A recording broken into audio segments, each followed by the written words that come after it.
The taste of the past, medieval junk food and how it fueled the masses. A bite of history. Imagine yourself living in medieval times, long before the age of refrigeration or packaged snacks. You wake up in a modest home, the smell of damp straw and earth surrounding you. The sun is barely rising, and the day ahead promises to be filled with hard work. But before the labor begins, there's one thing you can't do without: food. The simple, often greasy, sometimes questionable food that has fueled the masses for centuries. This is not the gourmet fare of kings or nobles, but the humble meals that kept peasants and townsfolk going through their grueling days. The first thing you likely reach for is bread, but not the fine loaves you might imagine today. In the medieval world, bread came in many forms, depending on your status and access to resources. The wealthier could afford bread made from finely ground wheat, but for most people, the bread was made from barley or rye, coarse and dense, with a rough texture that would be unrecognizable to modern standards. But no matter the quality of the bread, it served a singular purpose: to fill you up quickly and keep you going. And then there were the pies, more than just the savory kind we know today. Medieval pies were an odd blend of food and food delivery system, often baked in thick, doughy crusts that were meant to hold meat, vegetables, and even fish. These pies were practical, portable, and often served as a full meal. For the poor, pies often contained little more than scraps, leftovers, stale bread, or even offal. But for the working folk, it was the fast food of the time, a way to get sustenance without sitting down to a full meal. As you continue to prepare your day's rations, you might find yourself reaching for something a bit more indulgent. Fried food. Yes, the medieval world loved its fried fare. Deep-fried dough, meat, and even vegetables were common, served on the streets of towns or markets, sold by street vendors who shouted to passers-by. These quick bites were not just satisfying, but, as you'll come to realize, a symbol of the fast food revolution of the time. In the absence of modern conveniences like refrigeration or sanitation, frying was a practical method of cooking that preserved food, though it likely led to health problems later on. For the common people, meaty fare was often reserved for festivals or special occasions. The rest of the time you were likely to eat something much simpler, like stews, pottage, or porridge. But even these simple dishes were often far from appetizing. Leftovers were mixed with whatever vegetables were in season, occasionally seasoned with herbs or spices. Meats were salted to preserve them, leading to a diet that was salty and sometimes tough. In fact, salt was so crucial to medieval life that it was considered a form of currency valued by the ounce. The street food of the Middle Ages. As the sun climbs higher in the sky, the streets of the medieval town begin to hum with activity. Vendors begin setting up their stalls, ready to sell their wares to the daily crowd of peasants, travelers, and merchants. Among the loud calls of vendors hawking their goods, one food stands out: the iconic medieval street food. Though it may not have the appeal of today's hot dog carts or taco stands, medieval street food was the quick bite that sustained many through their long days of labor. Much like modern fast food, medieval street food was quick, cheap, and often greasy. The vendors selling these quick meals were skilled at preparing food in large quantities, ensuring that those with little time or money could fill their stomachs and keep working. Bread and cheese were the staples of street food. But unlike the cheese we know today, which is often stored in delicate conditions, medieval cheese was much harder, saltier, and packed with preservatives. It wasn't a snack to savor, it was an essential protein to get you through the day. One of the most popular street foods was a form of fried dough, often sprinkled with sugar or dipped in honey. Simple, yet satisfying, these fried treats were sold by vendors on almost every corner. Imagine biting into a warm, greasy piece of dough with the aroma of oil lingering in the air. While today's equivalent might be a donut or churro, the medieval versions were thicker, denser, and heavier, designed to fill you up with minimal effort. Whether sweetened or savory, this was a food of convenience, made for people who didn't have time for a sit-down meal. Another common form of medieval junk food was meat skewers, often sold by butchers or meat vendors near the market. These skewers, grilled over an open flame, offered quick, portable protein for those on the move. Depending on your social status, the meat could range from fish to pork to even the occasional chicken or lamb. However, for most, The meat was often of lower quality, cheaper cuts, offal, or even salted scraps from larger portions. Meat wasn't a regular part of the diet for the majority of the population, so these skewers offered a rare treat or indulgence, a fleeting luxury for the laboring classes. Porridge, a dish that could be easily prepared and eaten on the go, was also a staple of the medieval working class. While not as exciting as fried dough or grilled meat, porridge provided essential sustenance. Often made from oats or barley, it could be sweetened with honey or spices depending on what the cook had on hand. The porridge would be sold in large bowls or ladled into wooden containers, handed to customers on the move. For those who couldn't afford meat or a hearty stew, porridge filled the gap. It wasn't fine dining, but it was practical and filling, a quick meal to keep people on their feet. The lasting impact of medieval fare, as the day winds down and the town begins to quiet. You reflect on the food that has defined your life. The simple meals, bread, cheese and the occasional meat or stew have been the steady diet of the working class for centuries. In this world, food is not just a matter of choice, it is a matter of survival. The medieval junk food you've eaten, though crude by today's standards, served its purpose, fueling the body to work through the harsh hours of the day. There was no time for gourmet meals or careful preparation. What mattered most was sustenance, and that came in the form of quick, accessible meals. But as you stand in the fading light, there is more to these humble foods than mere sustenance. The diets of the medieval poor, the street vendors, and the working class shaped not only the lives of those who lived in these times, but also the culture and history of the medieval world. The foods that were sold on the streets, fried dough, meat skewers, and simple breads, are in many ways the precursor to what we know as modern junk food. They are a reflection of a society that valued efficiency over refinement, practicality over extravagance. The presence of such food in the streets speaks to the realities of medieval life. The working class, particularly peasants and laborers, did not have access to the kinds of meals that we might associate with health today. There were no supermarkets, no farms producing surplus for sale, and no sophisticated culinary techniques. Food for the masses was about getting through the day, not about enjoyment or indulgence. Yet, these foods have a lasting impact on the way we think about convenience and the accessibility of food. In the centuries that followed, society would continue to evolve, and so would its. The very idea of convenience food, the kind that can be eaten quickly and without much preparation, was born from these medieval streets. As societies grew more complex and cities became more crowded, the need for quick, cheap and filling food only increased. And so, the humble fried dough, the meat skewer, and the porridge would give way to a global industry that feeds millions every day with the same basic principles: efficiency, speed, and low cost. Yet, in the quiet corners of history, the origins of this modern convenience lie in the medieval streets, where hungry people walked between stalls, grasping for whatever food could be quickly consumed to fuel their labor. These simple foods, though forgotten by most, are the foundation of the ever-growing demand for fast food and convenience in our modern world. The rise and fall of medieval junk food. Imagine walking through a medieval market street in the year. The air is thick with the smell of freshly baked bread, the smoky scent of roasted meats, and the faint, ever-present odor of sweat and earth. The market is a chaotic place, full of merchants shouting out their wares, children running between stalls, and the occasional clink of coin against metal. The sun beats down, and the noise and movement are almost overwhelming.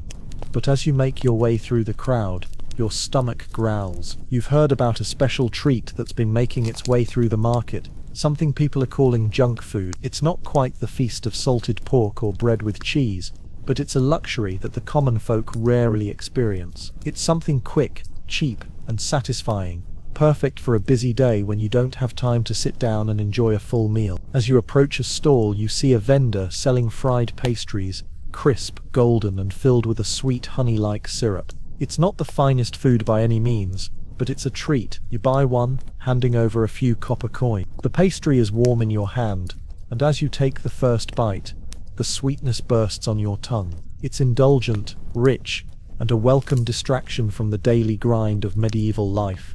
This is it, the rise of medieval junk food. In a world where meals are usually plain, heavy, and repetitive, These simple, quick foods offer a brief escape from the routine. There's something about the greasy, fried goodness that captures the imagination of the medieval common folk. These little treats are quick to prepare and easy to eat on the go, making them the perfect comfort food for the busy lives of the peasants. But this rise in junk food is not without its problems. For every bite of fried pastry, there's a consequence. The sugar that sweetens these treats comes at a cost. It's not as if there's a sugar plantation nearby, so it's imported from distant lands, making it a luxury few can afford. And yet, the lure of these simple pleasures is hard to resist. More vendors pop up in the market, each trying to outdo the last with their pastries, fried meats and sugar-filled delights. But what about the long-term effects? In the bustling market, no one seems to think about that. The sugar and fat-rich diet, though providing momentary satisfaction, can lead to health issues, even in a time when survival is already a daily challenge. Teeth rot, bellies swell, and the body can only handle so much indulgence before it begins to break down. As you walk away from the stall, savoring the last bite of your pastry, you begin to notice the other side of the story. You see the elderly woman nearby, hunched over, her hands shaking slightly as she clutches her purse. She's watching the market stalls, hoping to catch a glimpse of a treat she can afford, but she can't quite reach the counter. The medieval world is not kind to those who can't keep up with the demands of everyday life. And food, even the most basic, can be a struggle. Junk food, once a treat, begins to take root. It spreads across the land, a sign of changing times. But the question is, what will become of these fleeting indulgences? Will they continue to spread, or will they eventually fade into obscurity, replaced by the more practical, survival-focused meals that most people rely on? The rise and fall of medieval junk food. The market is quieter now, the midday rush fading into the afternoon lull. The stalls are still crowded, but the air feels different. There's an undeniable sense of change in the wind. People continue to purchase their fried pastries, sugary confections, and quick snacks, but there's a growing realization that perhaps these indulgences come with a price. The heat of the summer sun only makes it worse. As the days grow longer and the villagers begin to feel the effects of their sweet fried treats, they start to notice the discomfort settling in their bodies. But the vendors aren't giving up. The junk food market is booming, and with it comes new offerings.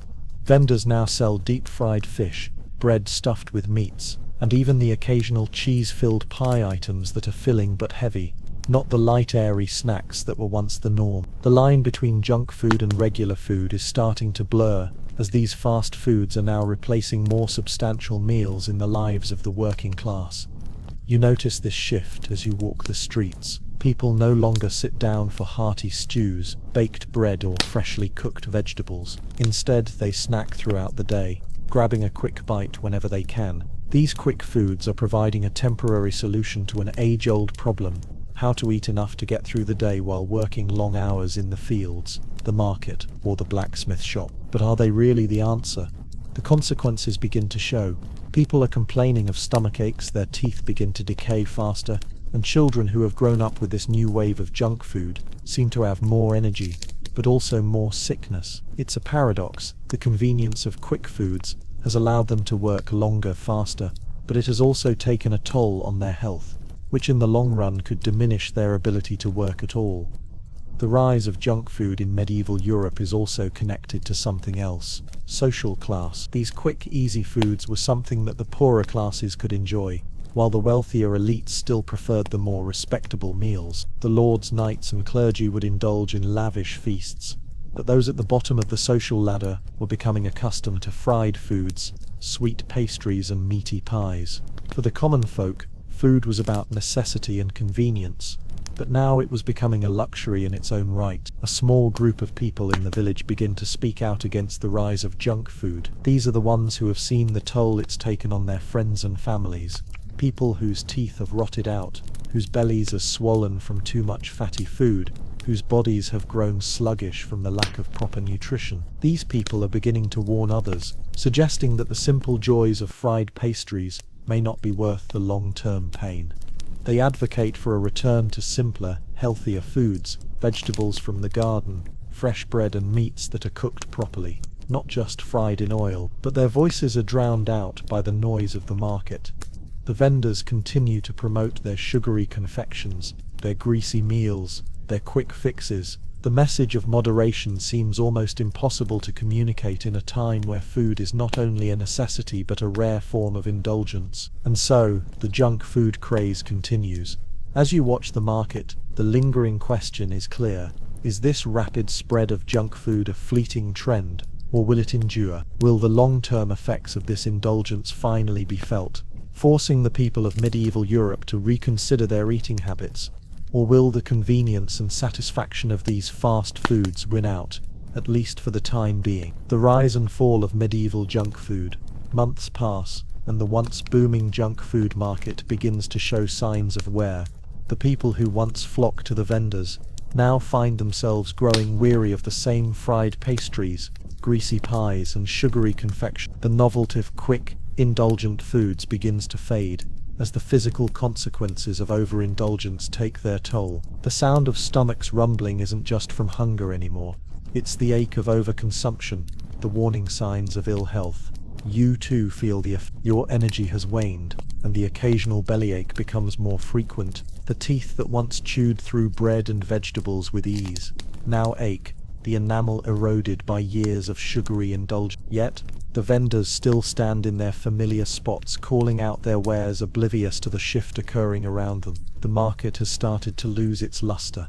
In the streets, you see signs of a new movement beginning to emerge. The few who still remember a time before junk food, before these quick, unhealthy delights, begin to speak out more forcefully. A few village elders start to gather, and small meetings form in secret, where people exchange ideas about returning to simpler, more natural diet. They speak of the old ways of eating, meats roasted slowly over fire, vegetables harvested fresh from the fields, and the simple bread that sustained their ancestors. The winds of change blow slowly, but there are signs of a shift. Perhaps, just perhaps, the cycle of junk food will come to an end. The peasants begin to realize that eating for survival is one thing, but eating for indulgence is another. They start to question whether they want to keep consuming something that may have been more about novelty than true nourishment. But just as things seem to change, the lure of convenience remains. The younger generation, having grown up on junk food, finds it harder to let go. They've become accustomed to the fleeting pleasure of fried treats and sugary snacks, and old habits die hard.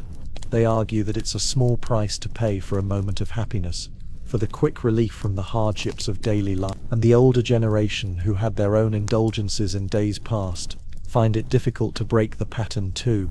The market stalls, though quieter, have not disappeared entirely. Instead, the vendors begin to adapt. They begin offering healthier alternatives, pies with less sugar, fried foods that are less greasy, and vegetables prepared in ways that are still quick but more nourishing. It's a small concession, but it's a step in the right direction. The junk food fad is slowly fading, replaced by a more balanced approach to quick meals. The market is changing again, evolving with the needs and lessons of the people. But even as this new approach to food begins to take root, the question remains, was the junk food craze merely a passing trend, or was it a reflection of a deeper need for convenience and comfort in a harsh world? Will the lessons learned from the rise and fall of medieval junk food be enough to guide the future, or will the cycle repeat itself? A day in the life of a peasant, during the Black Death.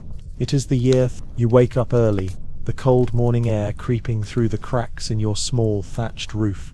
The world outside is eerily still, as though even nature is holding its breath. The sun hasn't quite risen, and you can already feel the weight of another day upon you. The smell of the damp earth fills the air, and there's a faint trace of something else, something unsettling lingering in the breeze. You have no words for it yet, but a quiet dread fills your chest.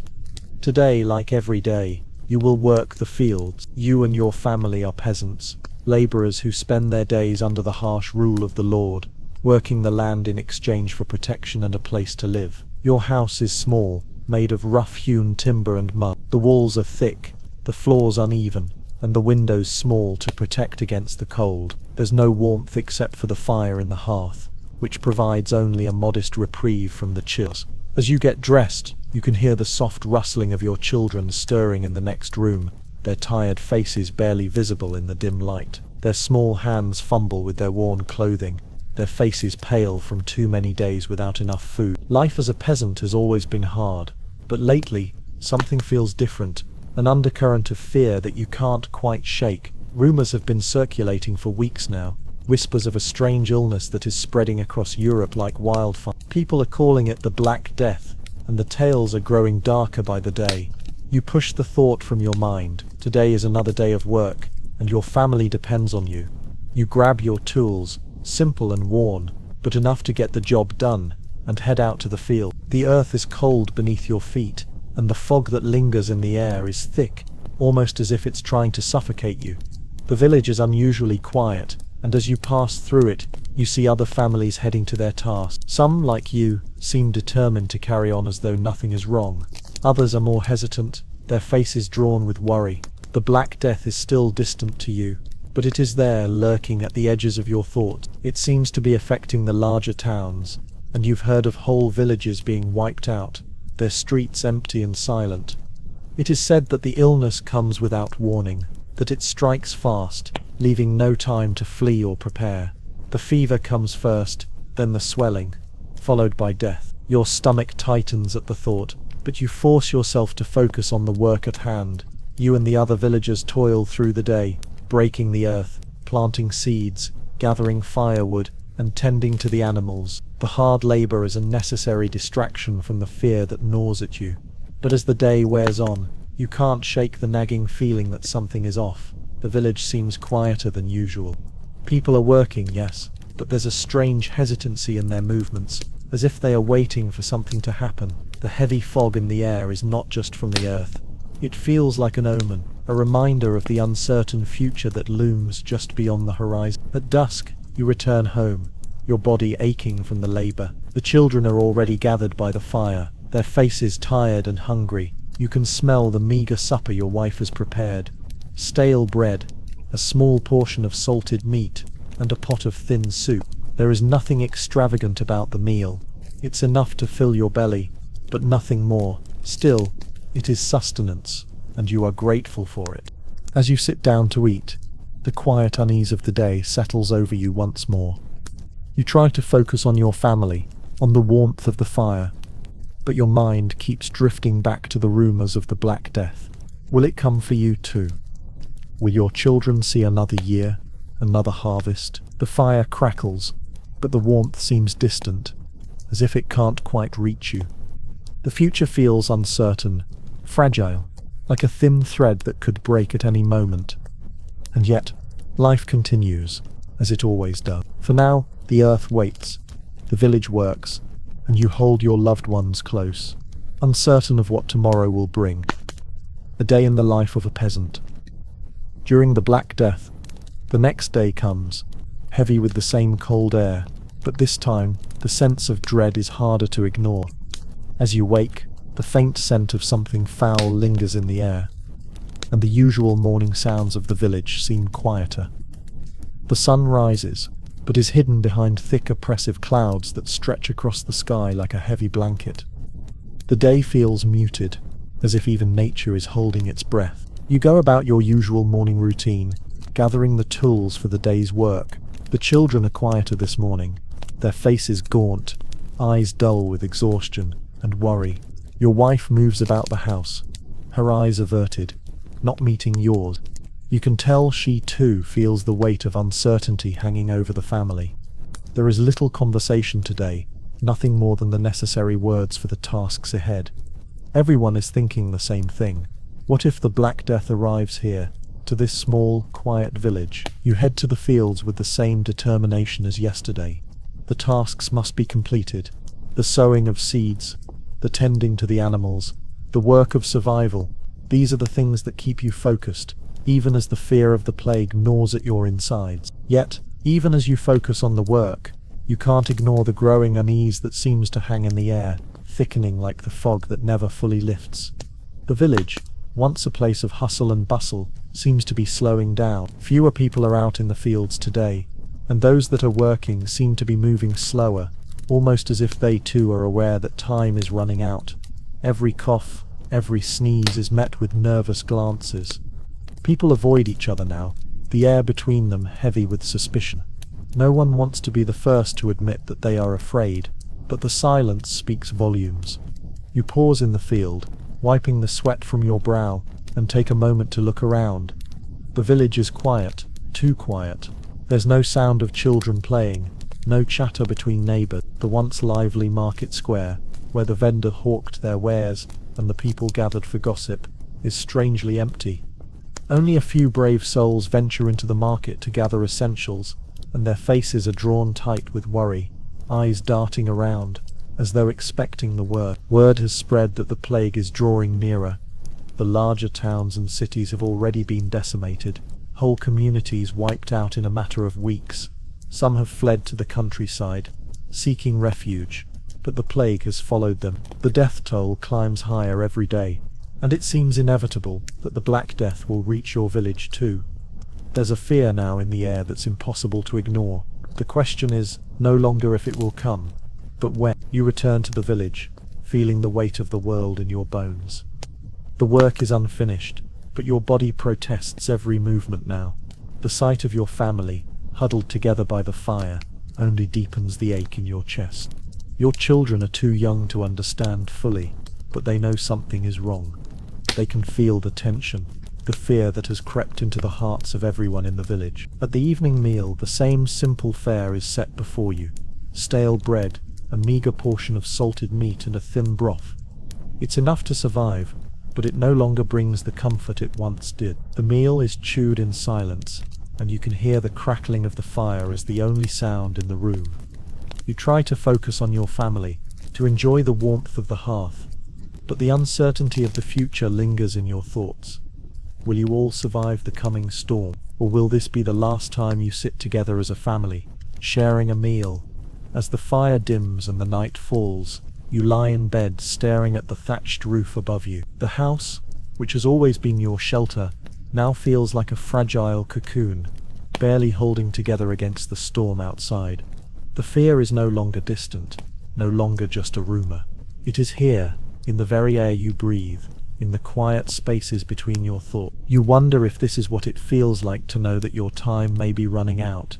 You think of the village elders who spoke of plagues in the past, of the stories passed down through the generation. But none of those stories prepared you for this. The silence, the waiting, the endless uncertainty.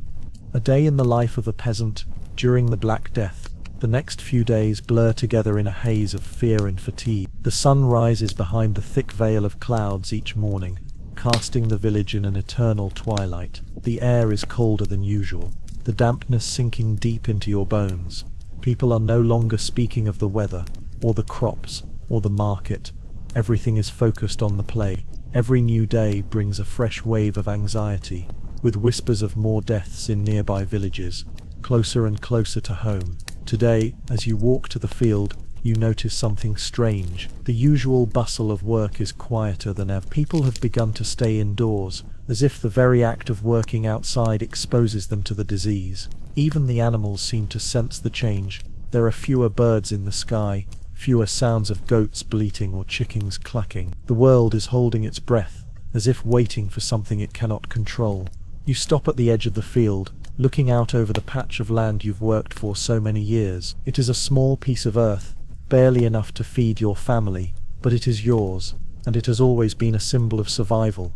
But today, as you stand there, the soil beneath your feet seems more fragile than ever. The crops you've sown are still growing, though slowly, but it's hard to focus on them when your mind keeps drifting back to the sickness. The villagers have started to fall ill. It begins with a cough, a fever, or the faint swelling in the armpits or groin that marks the early signs of the plague. The doctors, such as they are, can do little to help. There are no potions, no cure. It is a sickness unlike any other, and the fear of it spreads faster than the disease itself. Your neighbors are dying, one by one, and you can hear the sound of wailing from the nearby cottages, the sorrow of families who can no longer keep their loved ones from the inevitable. You try not to think of the worst. You try to focus on the work, on what you can still control, but as the days pass, the toll of the plague becomes more apparent. You notice more and more empty houses, places where families once lived, where children played, now silent and abandoned. The only sound is the wind whispering through the village streets, and the occasional cry of grief that echoes in the distance. By evening, you return home, your body aching from the weight of the day, but your heart heavier still. The house is still, too still. Your children sit by the fire, staring into the flames, their faces hollowed by hunger and worry. Your wife has her back to you, her hands trembling as she stirs the pot. The silence between you is thick, the air thick with unspoken fear. She doesn't need to say it, but you know she is thinking the same thing you are. Is this it? Will we be next? The meal is again a simple affair, more stale bread, a little soup, and a small bit of salted meat. There is nothing to celebrate, no warmth in the food, no comfort in the familiarity of the routine. The plague is creeping closer with every passing day, and it's hard to believe that life will ever return to what it once was. As you sit together, eating in silence, the outside world feels even farther away. There are no more markets, no more gatherings of neighbors to share news or gossip. The very fabric of life has been torn apart. The village is now a place of mourning, of wait. Everyone knows that the end is near, whether for them or for the whole of the village. No one can say. The plague has taken its toll, and no one knows how much longer this fragile existence can continue. Night falls, and the fire burns low. The darkness feels oppressive, as if it too has been infected by the plague. You lie awake in bed, staring at the ceiling, listening to the distant sounds of grief in the night. The world outside is quiet, too quiet. The uncertainty of what lies ahead grips you with a cold iron hand. You can't help but wonder how much longer you will be able to keep fighting this invisible enemy. How many more days will pass before the plague reaches your home? How much more will your body and soul be able to endure before you are brought low by sickness, or worse, by the loneliness of a world in ruins? The unsung heroes of the medieval kitchen. Imagine stepping into a dimly lit medieval kitchen. The stone walls are thick, and the air is heavy with the smell of smoke, herbs, and the faint aroma of roasting meat. The hearth, large enough to cook for a small village, crackles with warmth, its flames flickering as large iron pots bubble with stew and broth. There's a sense of controlled chaos here. Pans clatter, knives chop, and the constant hum of activity fills the space. In this world, the kitchen is the heart of the home, and the unsung heroes are the people who labor over the fire, creating meals not only to sustain the family, but to keep them alive. Here, food is not just nourishment, it's survival. The medieval kitchen is a space of ingenuity, where ingredients are scarce and creativity reigns supreme.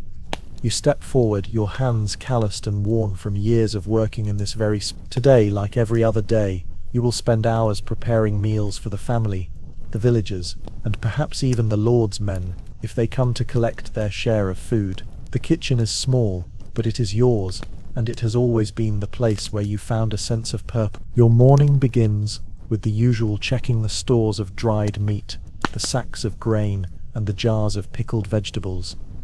You reach for the thick, rusted knives hanging on the wall, the handles smoothed by years of use, and begin chopping the meat for the stew. The fire is already roaring in the hearth, the smoke curling up toward the chimney, the only source of heat in the room. As you work, you notice the way the light dances on the wooden beams above, casting shadows that seem to shift with each movement. There is comfort in the rhythm of the work, the chopping, the stirring, the steady pace of the day. The ingredients are simple: salted pork, dried beans, a handful of herbs, and whatever vegetables are in season. You remember the days when food was more plentiful, when your kitchen was filled with the scent of fresh bread, fruit, and rich, flavorful meats. But those days are long past. Now the kitchen is a place of scarcity, where every ingredient is stretched to its limit. You make do with what you have, but it is a daily challenge. The spices you used to have access to are now rare, and the fresh produce you once took for granted is becoming harder to find. As the stew simmers over the fire, you turn to the next task, baking the bread. The dough has been rising for hours, and now it must be kneaded, shaped, and placed in the oven to bake. The bread is simple, but it is the foundation of every meal, the sustenance that fills empty bellies. You can't help but marvel at how something so basic, flour, water, salt, and yeast can become so essential to life. It's the most important thing in the kitchen, even if no one ever thinks about it. Bread is the unsung hero of the medieval diet. As you knead the dough, you think about the role the kitchen plays in this world. It is the domain of women, of servants, of those who live in the shadows of the more glamorous roles, warriors, knights, and nobles. Yet, without the kitchen, without those who prepare the food, the entire structure of society would crumble. It's easy to forget the importance of these quiet heroes, the ones who make the food that sustains the world, the ones who work tirelessly day after day, making sure the fires stay lit and the pots stay full. Your thoughts are interrupted as a young servant girl enters the kitchen, her face flushed from the cold air outside. She's come to help, as she does every day. Together, the two of you work side by side, chopping vegetables, stirring pots, and preparing for the evening meal. The bond between you is simple, but it's formed through the shared labor and understanding that without this work, the world would not function. As the bread rises in the oven, and the stew thickens on the fire, you can't help but feel a sense of pride in your work. It may not be glamorous, and it may not be noticed by the outside world, but it is the glue that holds the medieval world together. The food you prepare will feed the family, the villagers, and perhaps even the lord's men if they come to collect their share. In a world that often overlooks the quiet labor of the kitchen, there is solace in knowing that you are essential, that without you, the people who eat would have nothing to sustain them. But what about tomorrow? Will there be enough food to feed everyone? Will the harvest be bountiful, or will it be another year of hunger and scarcity? These questions linger in the back of your mind, even as you continue your work. But for today, the kitchen is full, the hearth is warm, and the food is being prepared. That, for now, is it. The unsung heroes of the medieval kitchen. The day drags on as the fire crackles in the hearth, its warmth slowly spreading through the kitchen, creating a comforting contrast to the chill outside. The bread is baking, the stew is simmering, and the air is thick with the scent of herbs and slowly roasting meat. The kitchen is a small world of its own, where time moves differently, and the steady rhythm of chopping, stirring, and baking provides the only sense of order in an otherwise chaotic world. Your hands are sore from the constant work, your fingers calloused from years of preparing meals for the family, for the lord's men, and for the village. Yet, there is a certain satisfaction in it. The knowledge that without your efforts, there would be nothing on the table, nothing to feed the weary bodies that rely on you, gives you a quiet sense of purpose. It is the unsung work, the invisible labor, but it is vital. It's easy to forget, in a world obsessed with knights, battles, and grand feasts, that survival depends on those who work in the shadows, who toil quietly to keep the fire burning and the food cooking. As the bread begins to rise, you hear the familiar sound of footsteps approaching the kitchen. The young servant girl enters again, her cheeks rosy from the cold, a small bundle of firewood clutched in her arms. She places it carefully by the hearth before moving to assist you. She is young, no more than 14 or 15, but already she has learned the ways of the kitchen, her hands deftly chopping onions and carrots without even needing to be told. She's quiet, like you, content in the knowledge that the work will be done, that the meal will be served, and that the world will continue on, oblivious to the effort behind it all. Together, you and the girl work side by side. The rhythm of the kitchen is like a dance, each step familiar and well practiced. The bread, now golden brown, is pulled from the oven, and you set it on the cooling rack, its scent filling the room. The stew is stirred one last time, and a small taste reveals the perfect balance of flavors. Nothing extravagant, but enough to nourish and sustain.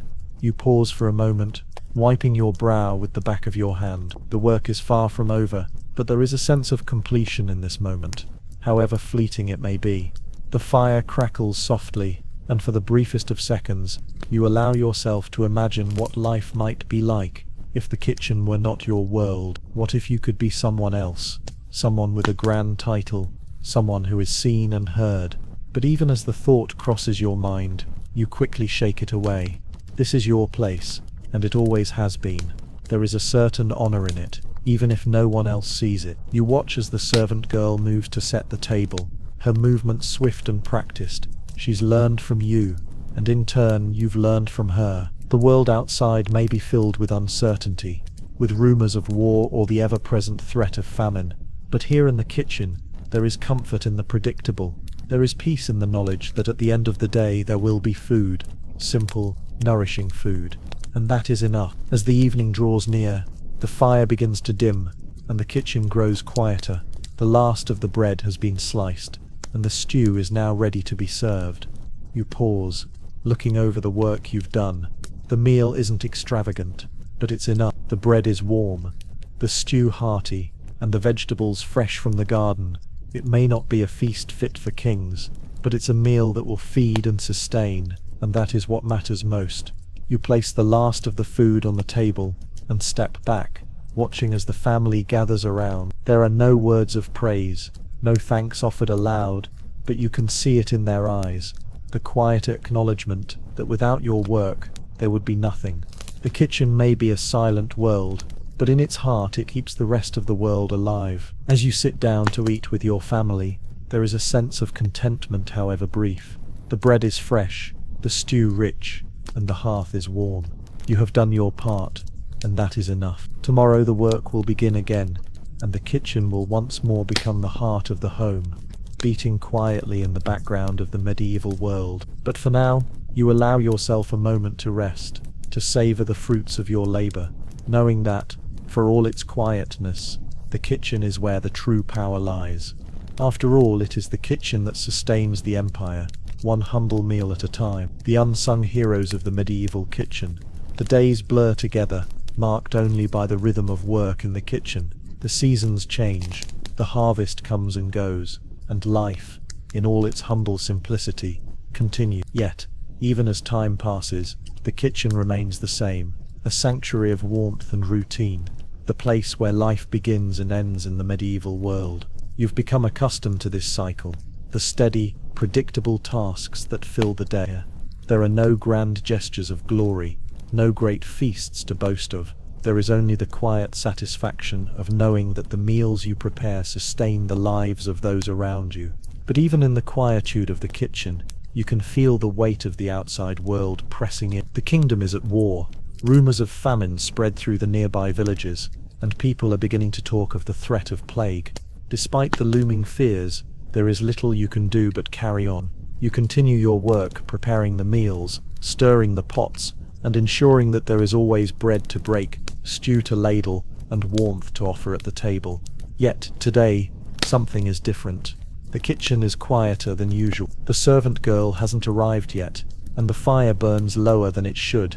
You hear nothing but the crackle of the flames, and the distant hum of the outside world, a world that for now seems too far away to touch. You feel the familiar twinge of exhaustion in your bones, but today it's sharper, more pronounced. Perhaps it's the weight of the times, or perhaps it's simply the relentless nature of this life, the constant labor, the endless days that blur into one another, the quiet toil that goes unnoticed. You stand in front of the hearth, stirring the pot of stew, and for the first time in a long while, you wonder, will it always be like this? Will the kitchen always be a place of silence and toil, where the work is done with no expectation of reward, no desire for recognition? Or will there come a time when the world will finally see the value of what you do, when the quiet heroes of the kitchen will be acknowledged for the work they do every day?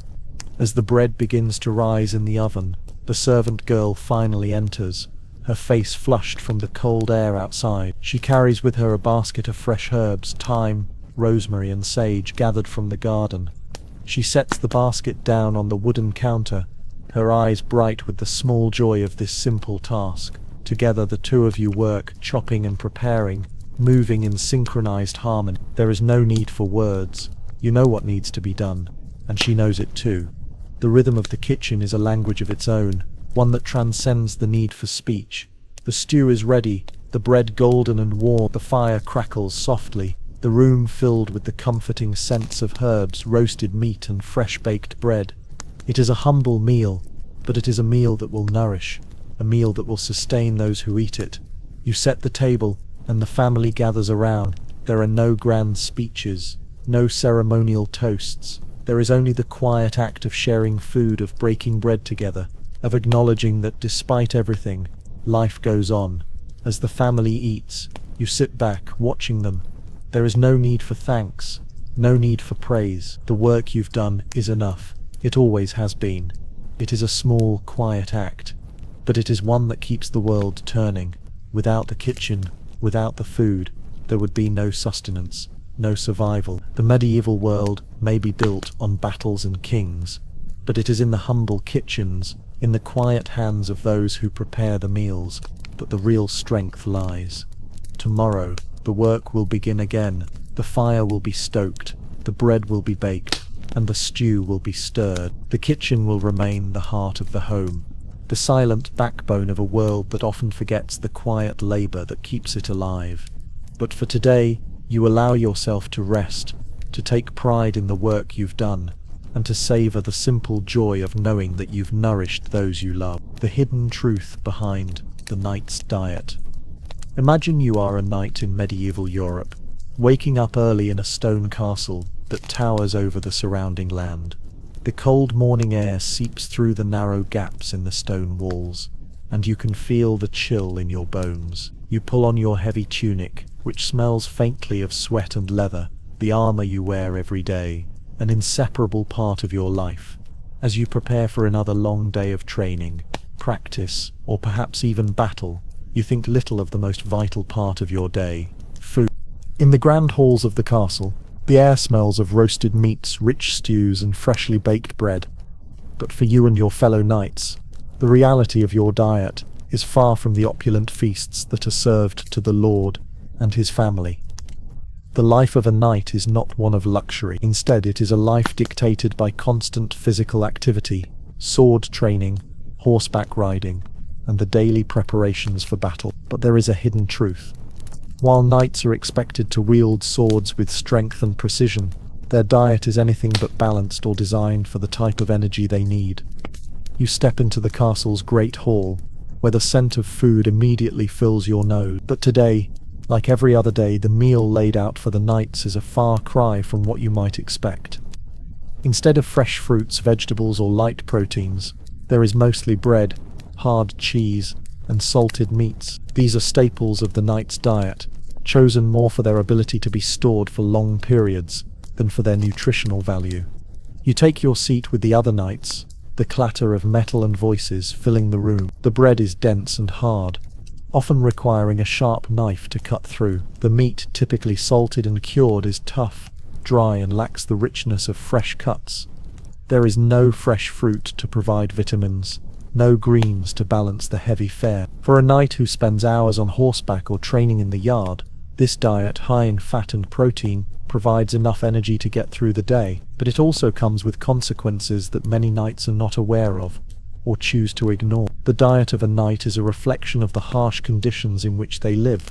The food they eat is designed for endurance, not for health. Salted meats, pickled vegetables, and bread are cheap, easy to store, and long-lasting, perfect for a life spent on the move or at war. But it is a diet that can cause long-term damage to the body.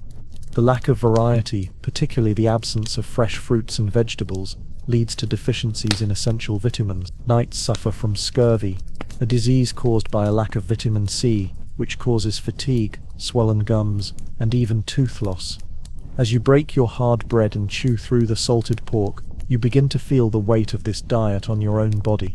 The food is enough to fuel you for the battle or the long days in the saddle, but it does nothing for your health. There is no refreshment in it, no relief for the constant strain on your body. The meat sticks to your teeth, the bread dries out your throat, and the overall feeling is one of heaviness, not sustenance. You've heard stories of knights who, after years of this kind of diet, find themselves suffering from weak bones, slow healing wounds, and a general sense of sluggishness. The body, though strong in its muscle and endurance, begins to break down under the constant strain. And yet, this is the food of a knight, food that keeps you going but offers little in the way of true nourishment. The most frustrating part is the lack of choice. You know that if you were to eat the food of the wealthy, fresh fruits, vegetables, and more varied cuts of meat, your performance would improve. You would feel stronger, more agile, and better equipped for the physical challenges of knighthood. But such foods are reserved for the lord and his family, not for the soldiers who fight their battles. The disparity between the food of the knight and that of the lord is stark, a reminder of the social hierarchy that defines this medieval world. As the meal winds down, you push your plate away, feeling the weight of the day ahead pressing down on you. You will train in the yard, practice with your sword, and perhaps even ride out to the fields, but the meal you've eaten today, like the ones before it, will provide you only with the basic energy to keep going. There is no room for delicacy, no luxury of fresh ingredients. The night's diet is survival, not nourishment. Yet, there is a certain irony in all of this. For all the training, all the strength required to wield a sword, to ride, to defend the castle, it is food that truly fuels your body. And in a strange twist, it is the most basic, unsophisticated food that keeps the knights of this world alive, even as it takes its toll on their health. The hidden truth behind the knight's diet. The day continues, as you and your fellow knights prepare for another long training session. The air is crisp, the sky clouded with the promise of rain, and the sound of swords clashing fills the courtyard as you begin your drills. Yet despite the physical exertion, you can't shake the feeling that something is off. The food you ate this morning, more bread, more salted meat, has left you feeling sluggish, heavy. Your muscles ache with the weight of training, and your movements are slower than usual. The sword feels heavier in your hand, and even the horse beneath you seems to carry a little more weight. As you practice with your comrades, you overhear whispers of other knights, older ones who have served for years. Their bodies are starting to show the wear of decades spent on a diet that is more about survival than sustenance. They have the strength to keep fighting, but their bodies are breaking down from the inside. Joints that once moved fluidly, now creak with every step. Wounds that would once heal quickly, now take longer and leave scars. Their armor, once worn proudly, now seems to weigh them down as much as the sword they carry. One of the older knights, Sir Aldrich, collapses to one knee after a particularly long sparring match. His breath comes in short, labored gasps. The healer rushes to his side, but there is nothing she can do except offer him a drink of water and a few words of comfort.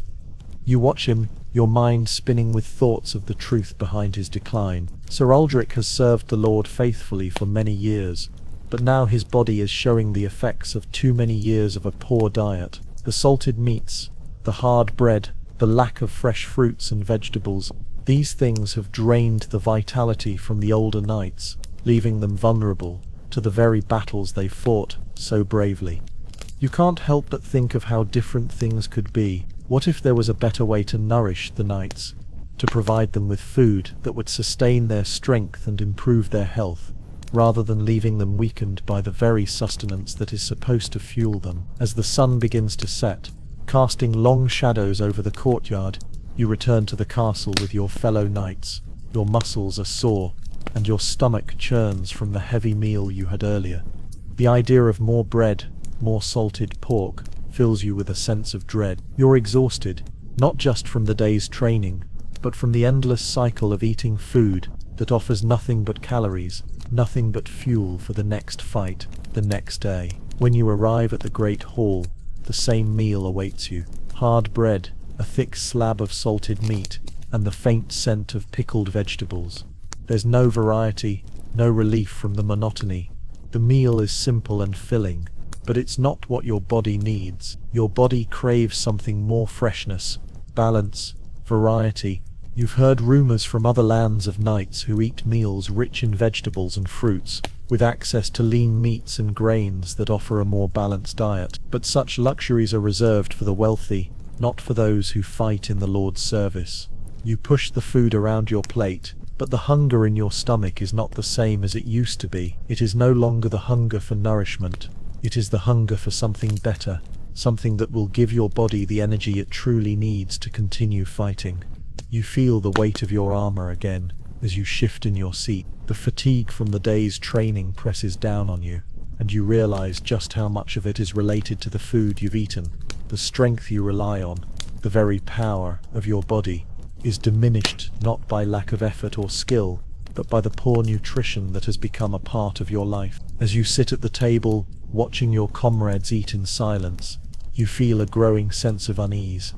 The knights of this land are strong, but they are not invincible. What happens when the body, worn down by years of fighting and poor nutrition, can no longer keep up with the demands of the battle? What happens when the food that should sustain you becomes the very thing that holds you back? The night drags on, the hall growing quieter as the meal comes to an end. The food is gone, the conversation dies down, and the knights retreat to their chambers. The weight of the evening lingers in the back of your mind. There's no immediate answer to the question that now presses on your thoughts. Can a knight's body truly survive on this diet, or is the food intended to give strength actually undermining the very strength it is supposed to nurture? You lie in bed that night, the weight of your armor still heavy on your shoulders. You think about Sir Uldric, and you wonder how much longer the knights can continue to fight on an empty diet. How much longer can you all endure before the toll is too great? The food that fuels you may be enough to get through the battle, but what if it is not enough to win the war? The hidden truth behind the knight's diet. Days pass, and the grueling cycle of training continues. The knights are ever at their posts, their swords sharp, their armor shining, but their bodies are starting to show the toll of the years and the diet that sustains them. Sir Uldric's decline has not gone unnoticed by the others. In hushed conversations around the castle, knights and servants alike are beginning to wonder, is this the inevitable fate of every knight? Is the very diet that fuels their strength also what wears them down? As you prepare for another day of training, you feel it. Your limbs ache more than they should. Your movements are less fluid, and the weight of your armor seems heavier with each passing day. It's not just fatigue, it's something more. There's a deep-seated exhaustion in your bones, a heaviness that no amount of sleep or rest can ease. You begin to see it in the faces of your fellow knights as well.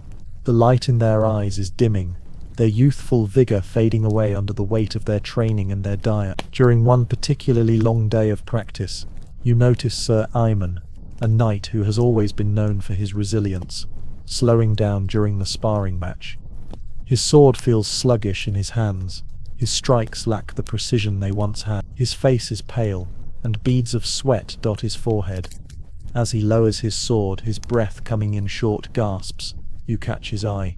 He gives you a weak smile, but you both know the truth. Feeling it too, aren't you?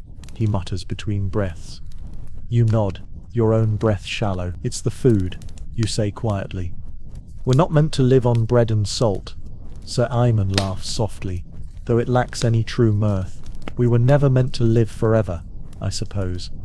You both know the reality. The knights are strong, their swords are sharp, but their bodies are weak. The food they rely on, the salted meats and hard bread, may sustain them for a time, but it cannot give them the vitality they need for the long haul. You can feel it. Your body is starting to wear down under the constant strain. Your strength is being drained by the food that was meant to give it. That night, the usual meal awaits you. The same bread, the same salted meat, and the same unseasoned vegetable. It's enough to fill your stomach, but it offers little beyond that. Your muscles crave more protein, more nutrients, more variety. You've heard whispers of other knights in distant lands, knights who dine on fresher, healthier foods, their bodies stronger and more agile because of it. But here in your castle, there is no such luxury. The lords may feast on rich foods, but the knights eat only what is necessary, what can be preserved and stored. The notion of fresh fruits and vegetables, let alone a balanced, nourishing meal, is a distant dream. As you sit at the table breaking your hard bread and chewing on the salty meat, you can't help but wonder, what if things were different? What if the knights, the warriors who fight to protect the land, were given the nutrition they deserve? What if their strength could be truly nurtured by food that replenishes, restores and sustains? The food may fuel your body for the fight, but it cannot fuel your spirit, and it certainly cannot fuel the future. There is no magic in this meal, no healing in this food, only the cold reality of survival. And yet, the battle continues. You know that tomorrow the same meal will be waiting for you, the same hunger will gnaw at your bones, and the same cycle will continue. As you lie in bed that night, staring up at the stone ceiling, you think of what could be. You think of a world where knights are given the food they need to stay strong, not just in battle but in life.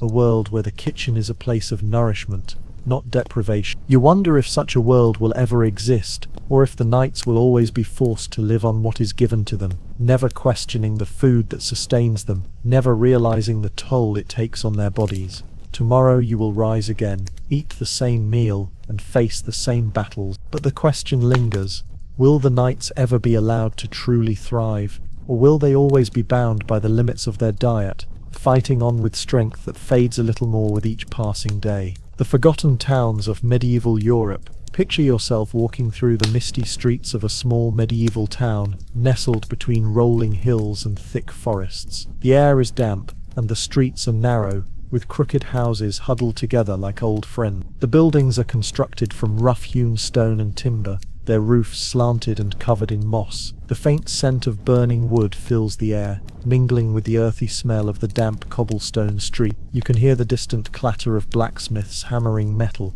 and the quiet murmur of voices as villagers go about their daily routines. This town, much like many others in medieval Europe, is quiet. It doesn't feature the grandeur or opulence of the larger cities, nor does it boast the power of the kings and nobles. Instead, it thrives in the shadows of history, its significance largely overlooked. But this town, like countless others scattered across Europe, plays a vital role in the larger medieval world. It is the forgotten heart of the Middle Ages, a place where daily life ebbs and flows in quiet obscurity. As you wander through the town, you see people moving about, but their faces are not recorded in the annals of history. They are peasants, tradespeople, farmers, ordinary folk whose lives are defined by the land they work and the simple tasks they perform. There are no grand palaces here, no knights in shining armor. Instead, there are humble cottages, small workshops, and fields of crops that are tended to with great care and effort. You pause at a small bakery, where the warmth of freshly baked bread spills out into the street. The baker, a middle-aged woman with flour on her apron,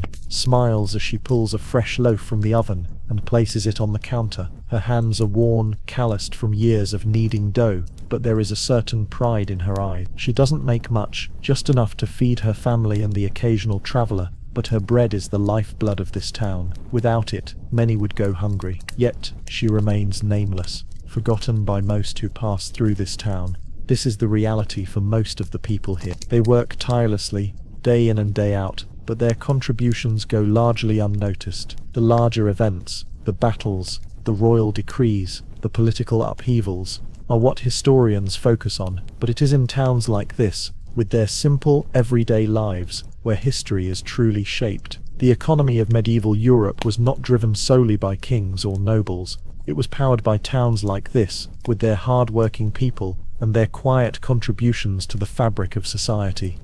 As you continue through the town, you notice a small market square where merchants peddle their wares. There are no grand trading posts here, no bustling Kerfuffle hubs. Instead, the market is a modest affair, where people trade goods like wool, grain, and pottery. A young woman with a basket of vegetables calls out to passers-by, trying to sell her carrots and turnips. Her voice is soft, almost apologetic, as she offers her wares to anyone who will listen. Like the baker, she works without recognition, without fanfare. She doesn't seek glory, she simply seeks make a living, to provide for her family. As you look around, you realize that this town, like so many others, holds a quiet power. The world outside may be dominated by the stories of kings and knights, but it is in places like this where true life happens. The people here are the backbone of medieval Europe, the ones who keep the wheels of society turning. Without them, the great battles would be meaningless, the grand palaces empty. The forgotten towns of medieval Europe were not just places of poverty and hardship, they were the centers of life and survival. The places where families grew, where communities came together, and where the world slowly evolved. They were the settings for the stories that never made it into the history books. The stories of ordinary lives that shaped the course of history. As the sun begins to set over the town, casting long shadows over the cobblestone streets, you find yourself standing at the edge of the village, looking out over the fields. The simple beauty of the landscape is peaceful, almost timeless. The town may be forgotten by history, but in this moment it feels alive, its heart beating vitally beneath the surface of the larger world. In the grand narrative of medieval Europe, how much of this life will be remembered? How long will the stories of these small, forgotten towns remain hidden, overshadowed by the more glamorous tales of kings, wars, and conquests? The forgotten towns of medieval Europe. The next morning, you rise with the sun. The town still shrouded in a thin veil of mist. The streets are quieter than they were yesterday. the air colder, as if the village itself is holding its breath. You begin to walk the narrow paths again, each step echoing through the silence of the still, sleepy town. As you move deeper into the heart of the village, you realize how much life is hidden in these quiet corners. Around you, the workers begin to stir. Small groups of people gather to tend the fields, while others prepare the market square for the day. Yet, there's no fanfare, no sense of grandeur in these movements. The people here are not seeking attention. They are simply working, just as they did yesterday, and just as they will tomorrow. It's the rhythm of everyday life, a quiet pattern that never makes the history books. Yet it is what sustains the fabric of society. You walk past the old mill by the river. The water flows steadily, its sound a constant reminder of the passing time. The miller, a weathered man with a slow, deliberate gait, turns the heavy wheel that powers the mill. His hands are calloused and rough, the result of years spent grinding grain for the village. You stop for a moment watching him work, and notice the deep lines etched into his face, signs of a life spent in labor. His work is essential, yet no one notices. His mill provides flour for bread, grain for animals, and sustenance for the entire village. Without him, the town would go hungry. Yet, he remains as invisible as the work he does. It strikes you that this man's story, like the stories of so many others in this village, is a story of survival, of quiet endurance. The miller doesn't seek glory, nor does he dream of wealth. His work is not noble in the way that knights' deeds are, nor does it carry the prestige of kings and queens, but his work is the lifeblood of this village. Without the mill there would be no bread, no grain to plant for the next season. His labor holds this town together, even though it will never be remembered by the world outside.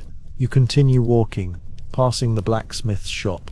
The forge is already alight, the air thick with the sound of hammer striking anvil, the rhythmic clang of metal on metal filling the street. The blacksmith, a man whose shoulders seem too broad for the confines of the shop, works tirelessly at the forge, shaping iron into nails, horseshoes and tools. His work is the foundation of the town's infrastructure. Without him, the villagers would have no tools, no weapons, and no means of repairing the things they use every day. As you watch the blacksmith at his work, you can't help but feel a sense of admiration. The heat from the forge presses against your skin, and the sound of the hammer ringing on the anvil feels like the pulse of the village itself. The blacksmith's craft is an art in itself, but it will never be celebrated the way that the knight's swords. His creations may not be as glamorous, but they are far more necessary. They are the tools that make the village work, the tools that keep life moving. But the blacksmith's work, like that of the miller and the baker, is largely forgotten. It's not immortalized in songs or tales, and yet it is the backbone of the village. These men and women who go about their daily labor are the unsung heroes of medieval Europe. They may not have the prestige of nobility or the glory of battle, but their quiet work shapes the lives of everyone around them. Without them, the world as the nobility knows it would fall apart. As the day wears on, the village comes alive in its own way. The town square fills with the chatter of people selling their goods. The blacksmith hammers out more nails, and the baker pulls fresh loaves from the oven. Yet even as the village hums with activity, it remains largely unnoticed by the wider world. These towns, with their humble people, will never make the history books. Their names will fade into the fog of time, remembered only by the few who lived within their walls. As you stand in the market square watching the life of the village unfold around you, you realize the profound truth. These forgotten towns are the foundation of the medieval world.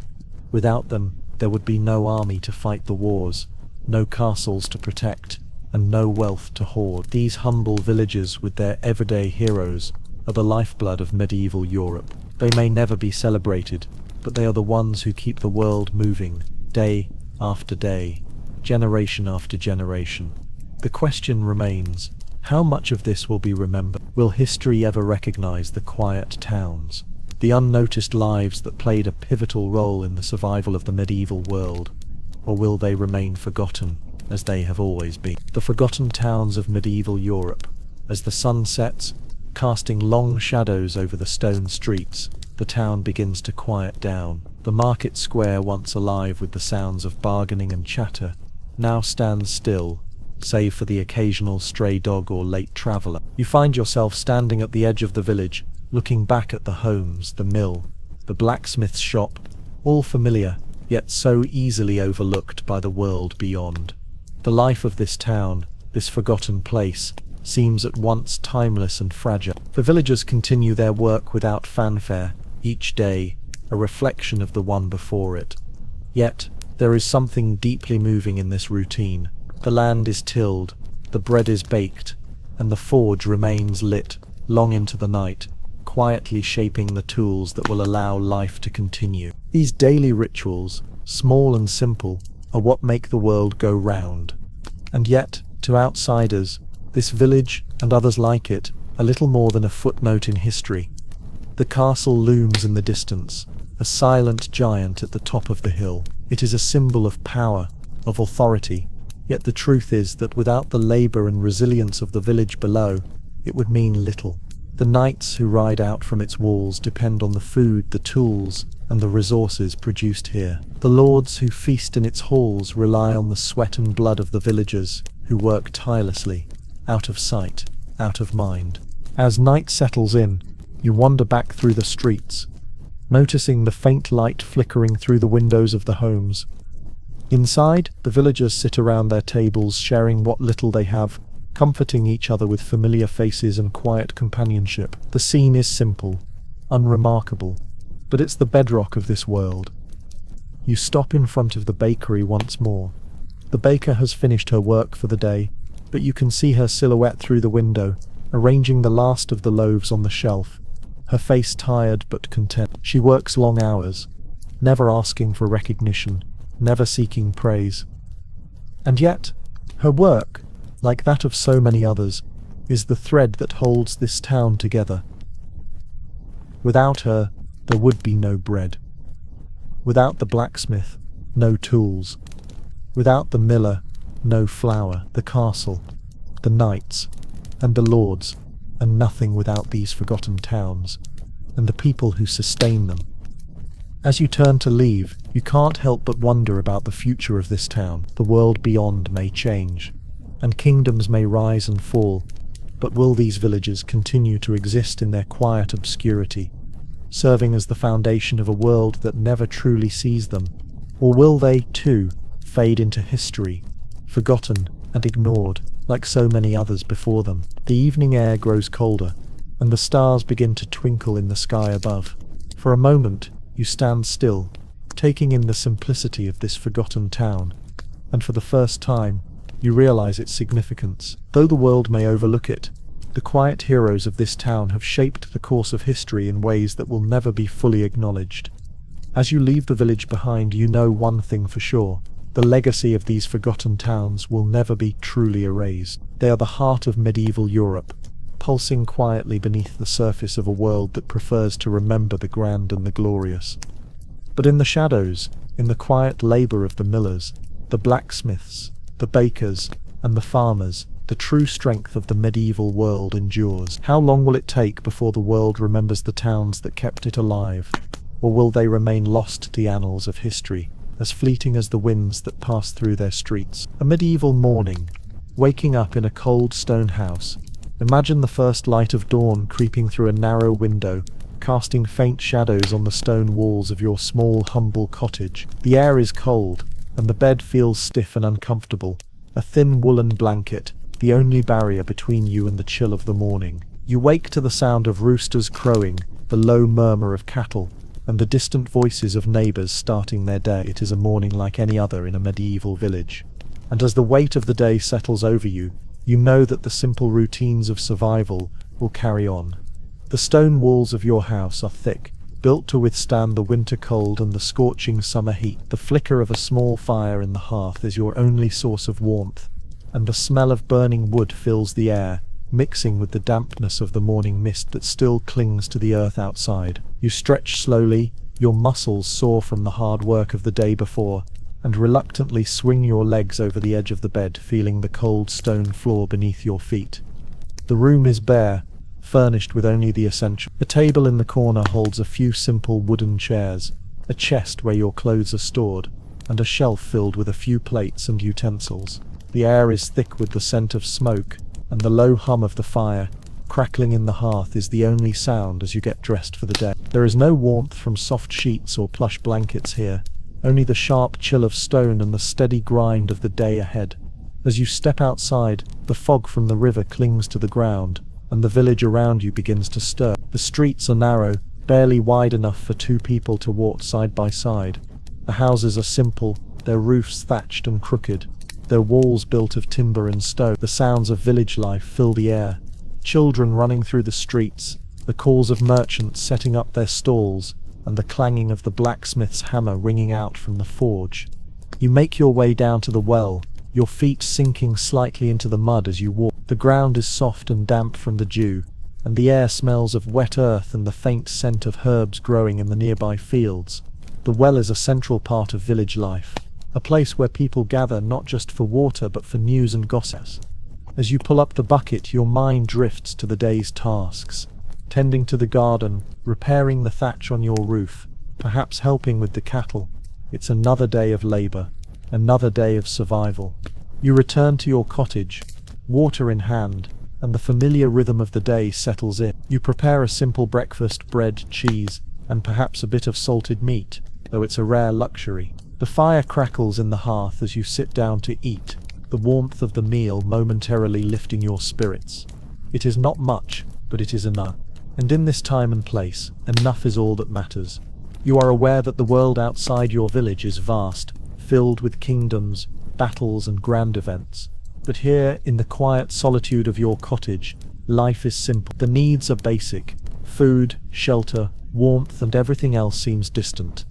The lord of the land may live in the castle, surrounded by riches and power, but here, in the small stone houses of the village, people live day to day, not for glory, but for survival. The world outside may not know your name, but it is people like you, the quiet villagers, who truly keep the world turning. As you finish your meal, you prepare to head out once more. The tasks of the day await, laborious, repetitive, and at times grueling, but it is your life. The day may be long, but as the sun begins to rise higher in the sky, you know that it will end the same way as it always does, with the setting sun and the comfort of your humble home. In the grand scheme of things, it may not seem like much, but for you, it is everything. The simplicity of life in the medieval world is not without its struggles, but there is a beauty in it, a rhythm that the world beyond has long since forgotten. Here, in the quiet of the morning, you are reminded of the strength of survival, the strength of the human spirit to endure, even when the world around it seems to be shifting and changing. What happens when this life, this simple, humble existence, is threatened by forces beyond your control? How long can the quiet villages remain hidden in the shadows of the grand cities and the castles of the nobility? A medieval morning, waking up in a cold stone house. The sun is now higher in the sky, and the village is fully awake. The morning fog has lifted, and a thin layer of frost clings to the rooftops. You feel the cold in your bones, but there's work to be done, and so you pull your cloak tight around your shoulders and make your way toward the fields. As you pass the simple homes of your neighbors, you can hear the sounds of daily life, the scraping of a hoe against the earth, the low murmur of voices as families prepare to work, the distant cry of a rooster crowing in the distance. The village is alive, yet there is a quiet hum to it, a rhythm that feels almost timeless. You've grown accustomed to this pace, the daily grind of labor that forms the backbone of the medieval world. The tasks are never-ending, but they are familiar, and you take solace in them. The path to the fields is muddy, the earth soft from the morning dew. You pass the small stone chapel that stands at the edge of the village, its steeple rising into the sky, an ever-present reminder of faith in a time where survival often seems uncertain. You briefly glance at the chapel, knowing that many will gather there later in the day for Mass, a ritual that helps the villagers stay connected to something greater than themselves. But for now, there is work to do, and the promise of the coming harvest drives you forward. You reach your plot of land, a small patch nestled at the far end of the village, where the soil is rich but difficult to till. The wind blows gently through the trees, and you pause for a moment to take in the silence of the early morning. The birds are already active, hopping from tree to tree, and the low hum of the village seems to fade as you focus on the task at hand. The work begins slowly. First you gather your tools, your worn hoe, the wooden rake, and a small knife for cutting away weeds. There's a rhythm to it, one that you've mastered over the years. The earth is tough, but you know it well. As you kneel in the soil, your hands becoming covered in dirt, you feel a strange sense of peace. This is your world. This is where you belong. The castle and the grand halls of the nobles may be far away, but here in the quiet of the morning the world feels in balance. As you work, you notice your neighbors doing the same. The man next to you, a farmer with a young family, is ploughing the fields with a pair of oxen, their slow movements steady and deliberate. The rhythmic creak of the plough cutting through the soil is a familiar sound, one that has been passed down through generations. It's not glamorous work, but it is the work that keeps the village alive. Without it, the castle would fall silent, the nobles would have no food, and the village would slowly wither. The sense of community here is strong, even if unspoken. You are all bound by the same tasks, the same simple goals: to grow enough food to survive, to feed your family, and to make it through another season. The work is hard, the hours long, and the pay often meager, but there is pride in it. The land is the life of the village, and in a way, it is the heartbeat of the entire medieval world. Without the labor of the peasants, there would be nothing for the knights to protect, no wealth for the lords to claim. As the day moves on, the village begins to settle into its rhythm. The blacksmith is hard at work at his forge, the sound of his hammer ringing through the air as he shapes iron.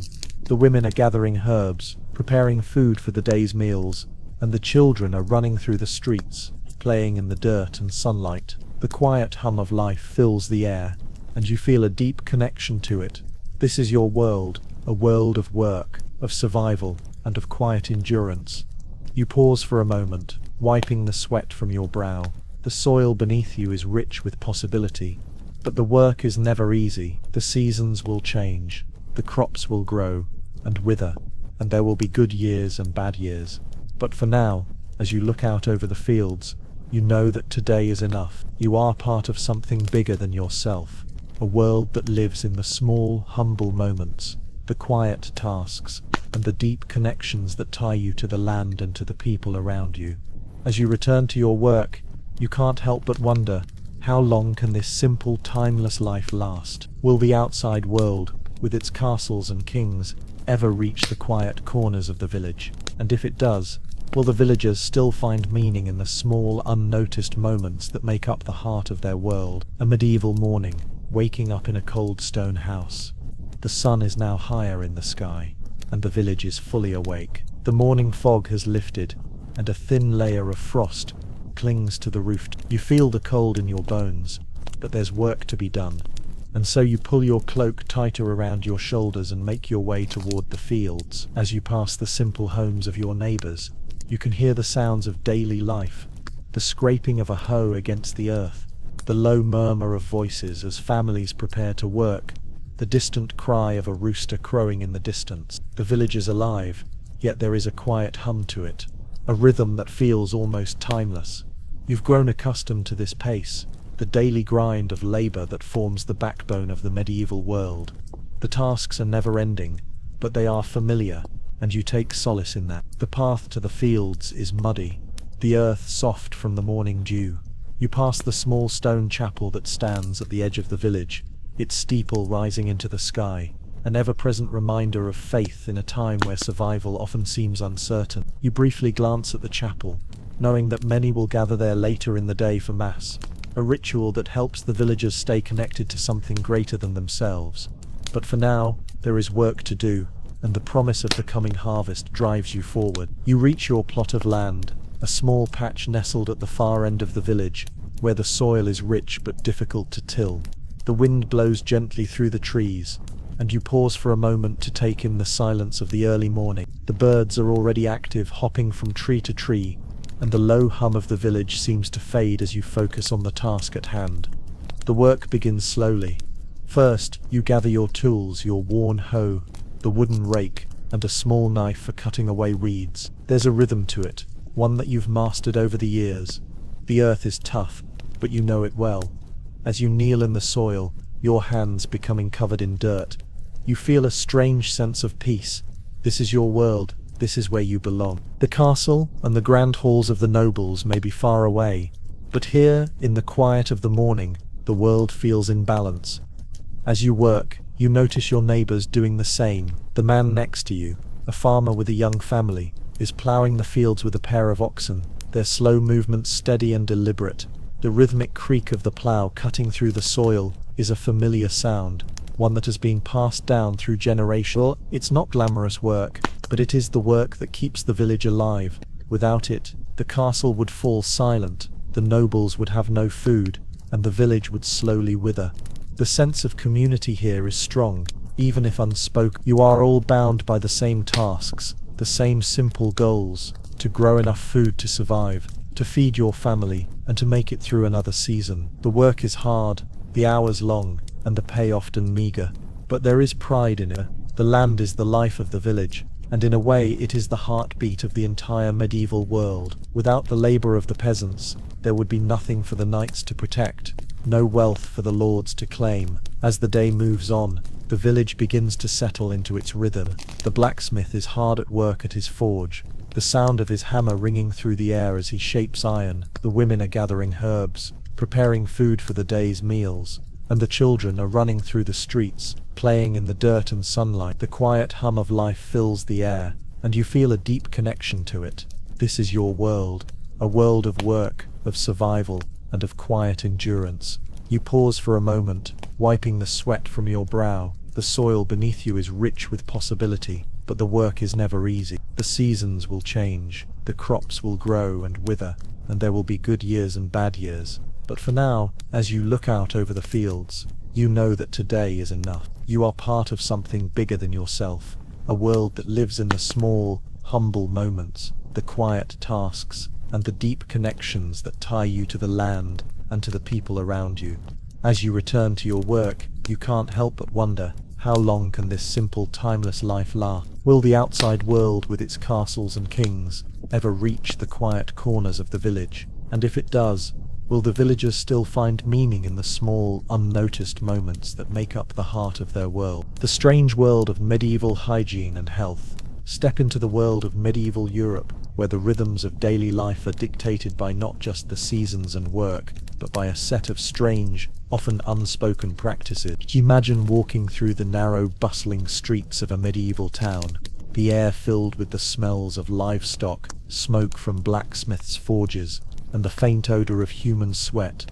The sun is high, but the streets are wet with a recent rain. As you move past the timber-framed houses, you catch a glimpse of the town's daily activities: children playing in the dirt, women hauling water from the well, and men working the fields or preparing for another long day in the blacksmith's shop. But one thing stands out: the air is thick with a sense of discomfort, of something unclean. The people around you, though they go about their tasks with determination, carry the burden of their surroundings, an absence of true cleanliness. Hygiene, as we understand it today, is not a priority in this world. And yet, this lack of cleanliness is simply part of life in the medieval period. You wake up in the morning to a small stone house that feels cold and damp, the air thick with the lingering odor of last night's firewood. The room is simple, furnished with a straw-filled mattress and a rough-hewn wooden chest. The walls are thick, and though they offer some protection from the elements, they are often damp, giving the room a musty smell. There is no privacy in these homes, no space for comfort or personal indulgence. It is a place to sleep, to eat, and to live, but it is far from a sanctuary. As you rise, you move toward the wash basin, a simple wooden bowl filled with cold water. There is no soap, no clean towels, and certainly no running water in this house. The water is fetched from the town well, but it is never truly clean. There is no expectation that it will be, and even the act of washing yourself is brief, done with a quick splash of water to your face and hands before you put on your rough tunic and go about your day. Medieval hygiene, for the most part, is defined by a stark absence of what we might consider necessary. The people of this time do not bathe regularly, and the idea of cleanliness is more about avoiding overt filth than maintaining a sense of freshness or health. The streets, the homes, and even the people reflect this. They are covered in layers of dirt, sweat, and the unmistakable marks of daily survival. The town's public bathhouse, if there is one, is likely the closest place to cleanliness, but even it is a far cry from modern standards. It is a communal space, where people gather to wash, but the water is rarely changed, and there is no system for truly keeping it clean. In fact, it is not unusual for people to avoid the bathhouse altogether, seeing it as a breeding ground for disease. The water in the bathhouse is warm, but the germs that linger in it are not considered a concern. People wash as a social duty more than a health necessity, and even then, the bathhouse is a luxury for only the wealthier villager. As you go about your day, you notice the lack of dental care, which is perhaps the most noticeable aspect of medieval hygiene. Few people brush their teeth, and many suffer from tooth decay and abscesses. The poor diet, filled with coarse bread and salted meats, only exacerbates the issue. Toothaches are common, and remedies range from chewing on herbs to hoping that the pain will subside. If a tooth becomes infected, the only solution may be to extract it with a simple tool, often done by the village barber. Disease, too, runs rampant. The lack of sanitation means that diseases spread easily, and towns and villages are often struck by plague or fever. Bodies are buried hastily, and those who fall ill often don't survive for long. There is little understanding of germs or viruses, and the idea of clean water, proper waste disposal, or hygiene practices that might reduce disease is unheard of. But despite all this, the people of medieval Europe live their lives with a kind of quiet resilience. They are not unaware of the dangers, but they accept them as a part of life. Sickness, discomfort, and death are all natural parts of the human experience. Life is short, and the emphasis is on survival, not on living comfortably. The daily grind continues with little attention paid to cleanliness, but it continues nonetheless. In the evening, as the sun sets and the town settles into its rhythm of dinner and rest, the smells of the day linger in the streets. The sweat, the smoke, and the dampness of the houses all come together in a faint but undeniable odor. Yet, for the people who live here, it is simply the way of life. They may not know the true benefits of hygiene, but they have their own methods of coping with the discomforts of their time. They wash when they can, dress in layers to keep warm, and try to avoid the worst of the filth. But even as the day comes to an end, you can't help but wonder, how much longer can this way of life last? Will the future bring cleaner, healthier times, or will this strange world of medieval hygiene remain the norm for centuries to come? The strange world of medieval hygiene and health. As the days go on, the routine of medieval life continues with the same strange sense of normalcy. You rise each morning to the cold air, the dampness of the stone walls, and the harshness of the day's tasks ahead.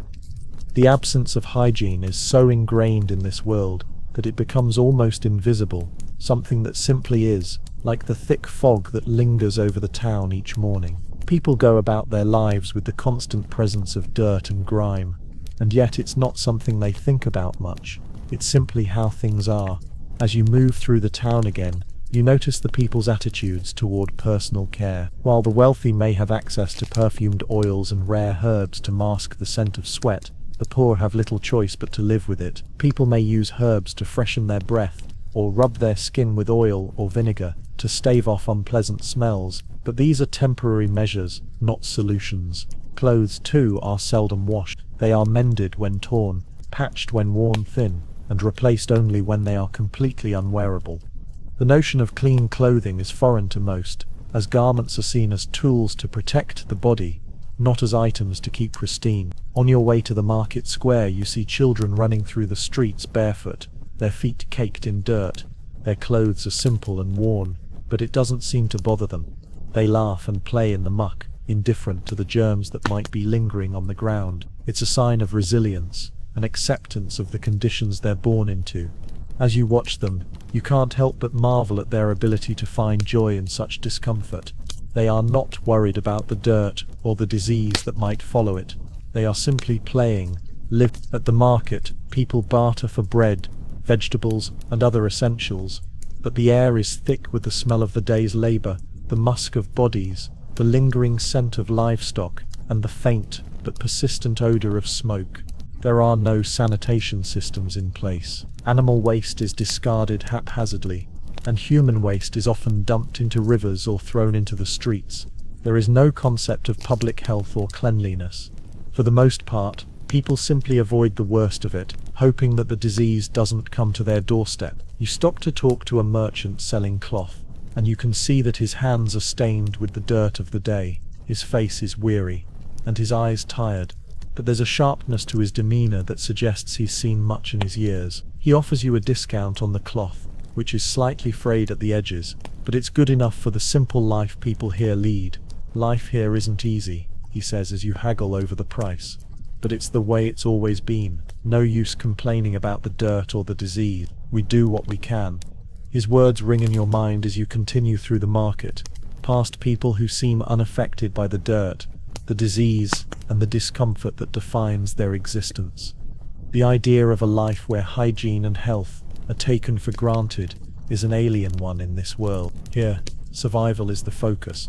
Comfort, cleanliness, and health are secondary. As the day progresses, you return to your cottage and the familiar tasks of cooking, cleaning, and tending to the fire.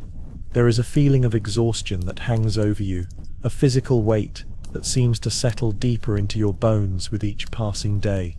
It's not just from the work, it's from the constant exposure to dirt, to illness, and to the underlying understanding that at any moment, disease could strike. The lack of hygiene doesn't just affect the body, it affects the mind.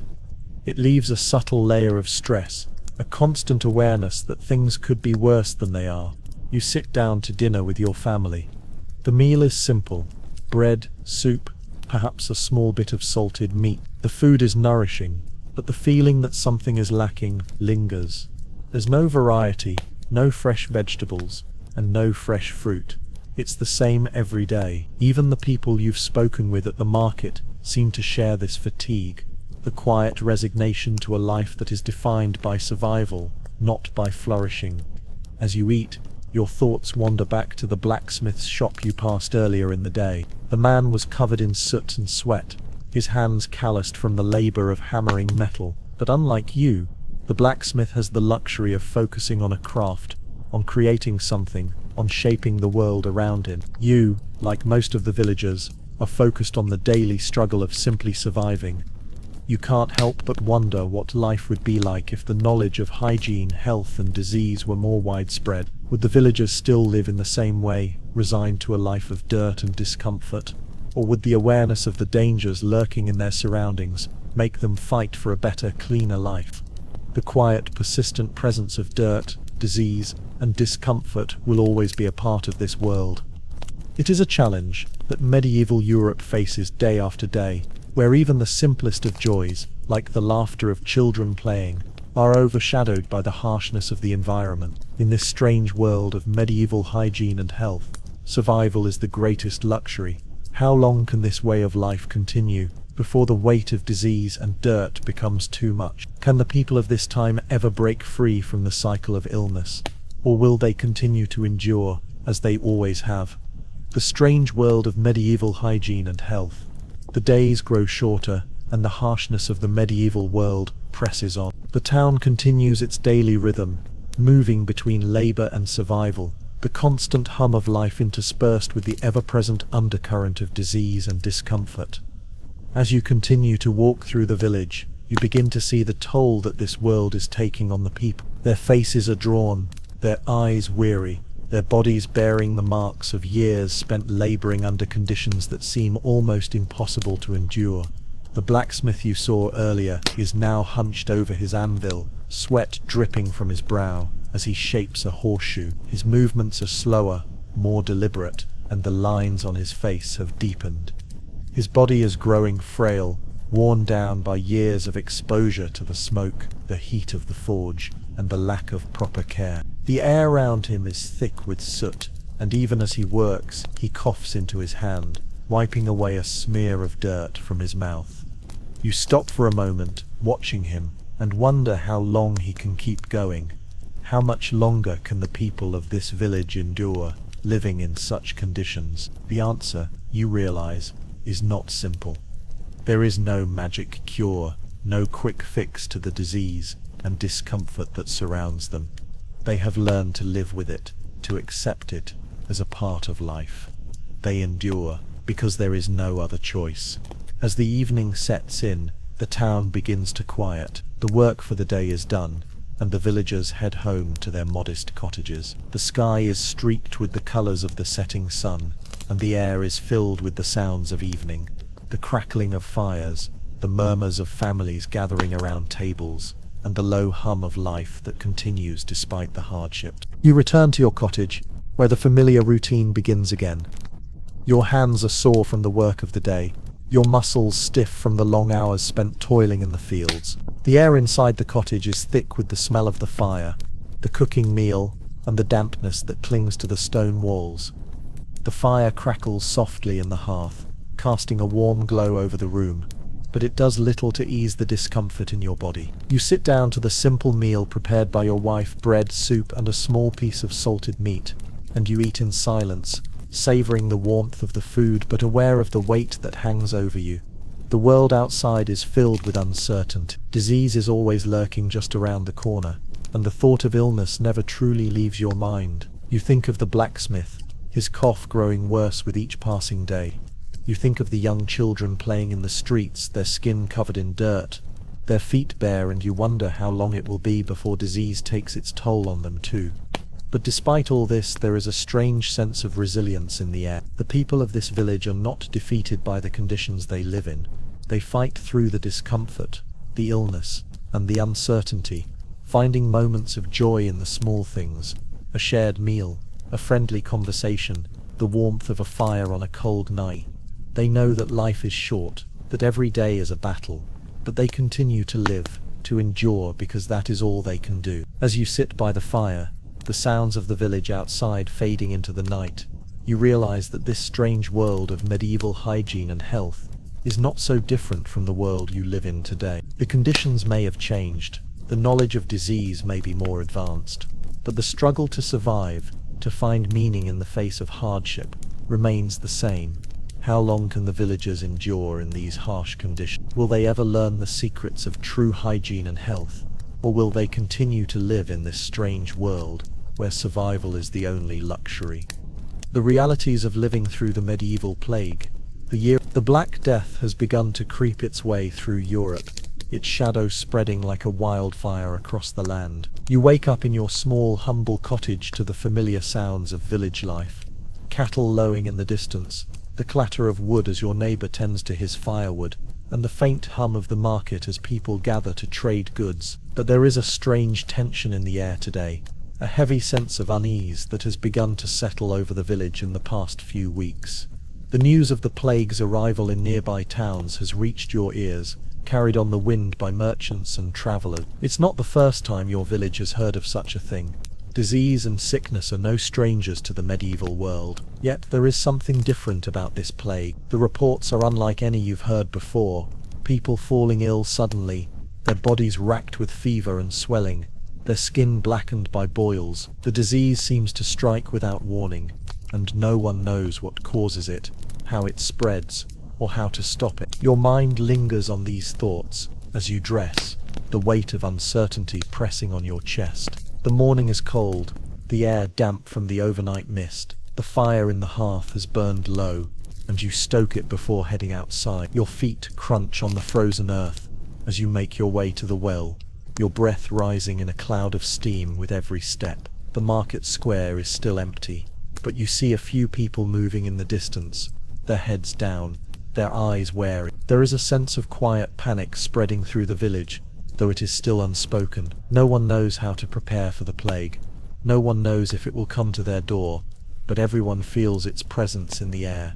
At the well you meet a few of your neighbors. They speak in hushed tones, their faces grim. One of them mentions a family down the road that has fallen ill with strange symptoms, fever, swelling, the black boils that are said to mark the onset of death. The words hang in the air, heavy with the weight of what they mean. The fear is palpable, though no one will admit to it outright. The disease is coming, and it is coming fast. As you return to your cottage, your thoughts race. What can you do to protect your family? The world feels so fragile now, so uncertain. You've lived through hardships before. The harsh winters, the failed crops, the small outbreaks of disease that swept through the village in years past. But nothing has ever felt as inevitable as this. The Black Death seems to be everywhere, creeping from village to village, town to town. There is no escape from it. And worse yet, no one knows how to fight it. In the days that follow, the village becomes increasingly quiet.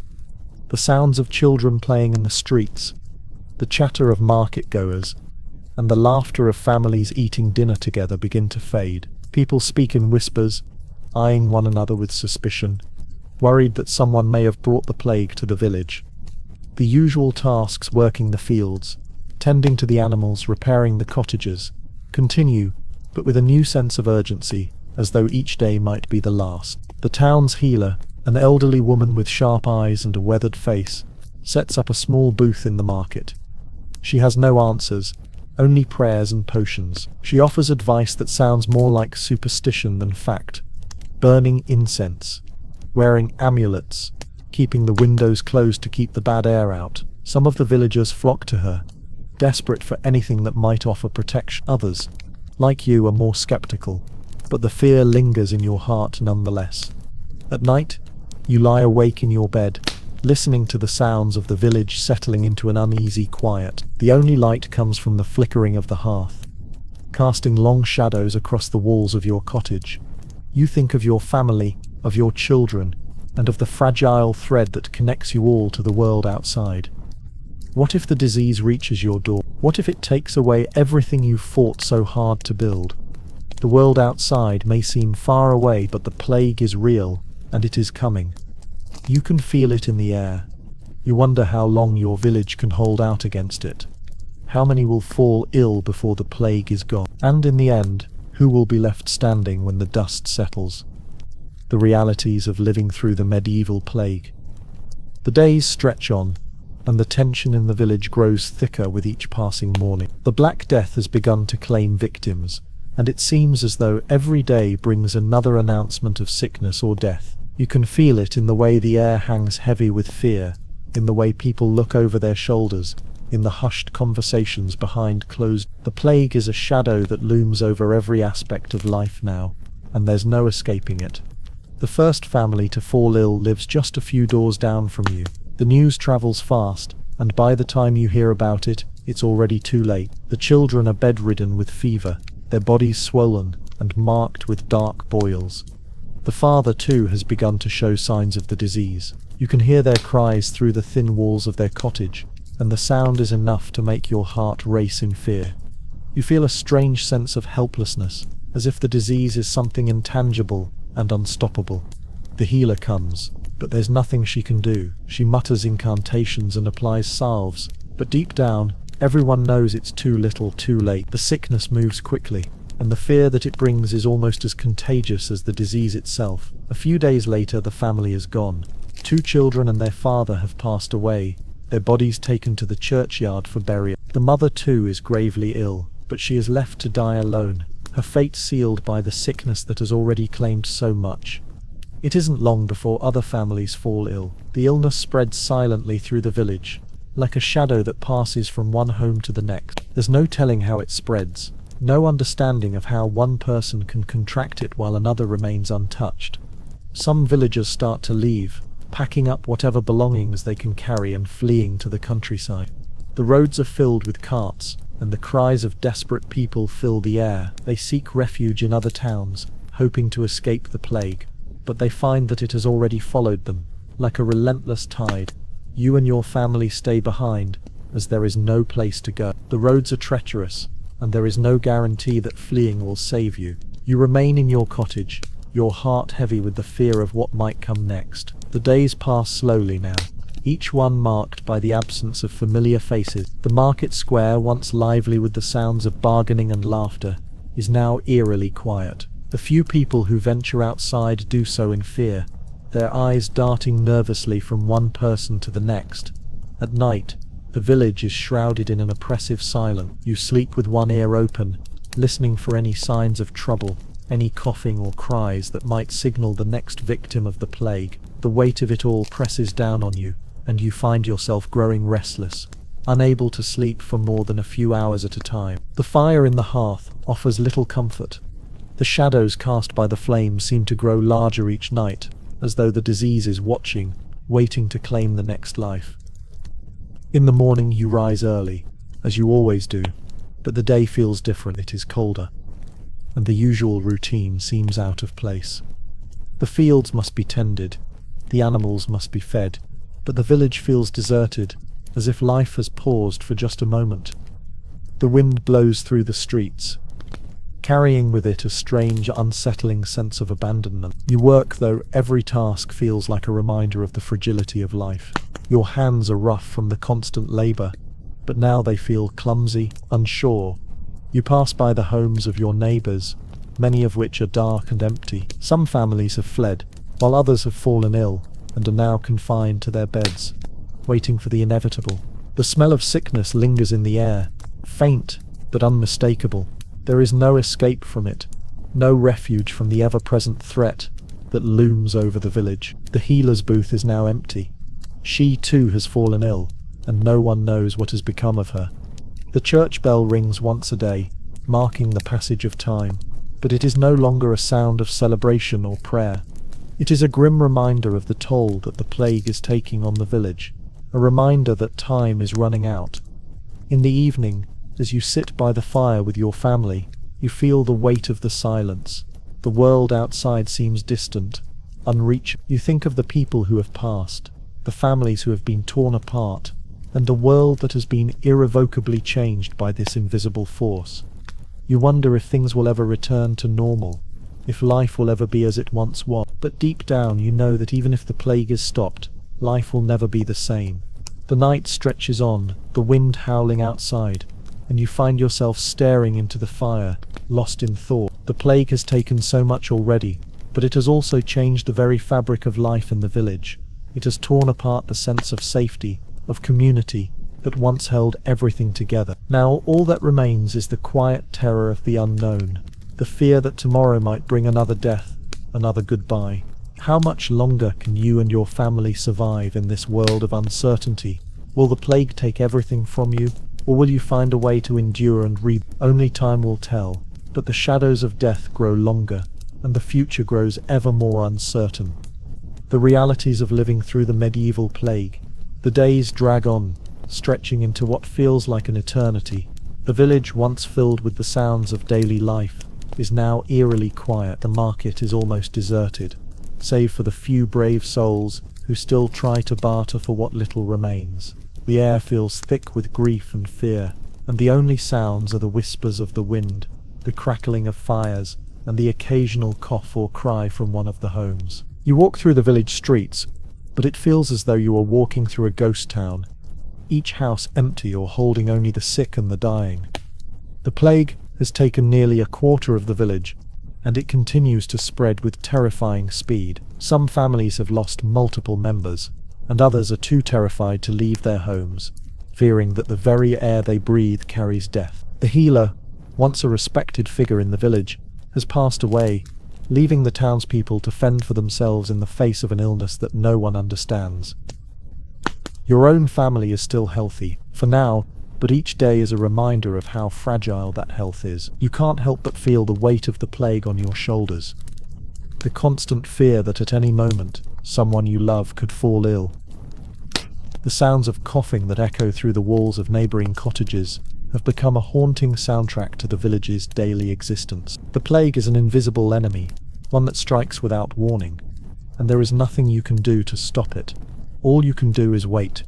As you sit down for what seems like the 100th simple meal, you notice how much smaller the village has become. There are fewer children playing in the streets, fewer faces to greet. The fields remain uncultivated, as many of the men who would tend them are either sick or have fled. The once lively market square is now nearly empty, and the town's cis, usually full of villagers seeking solace, stands silent. Even the sound of the bell ringing for mass seems more solemn now, a reminder of all that has been lost. The priest, though still alive, is as uncertain as anyone else. His sermons have changed from calls for faith to desperate pleas for mercy.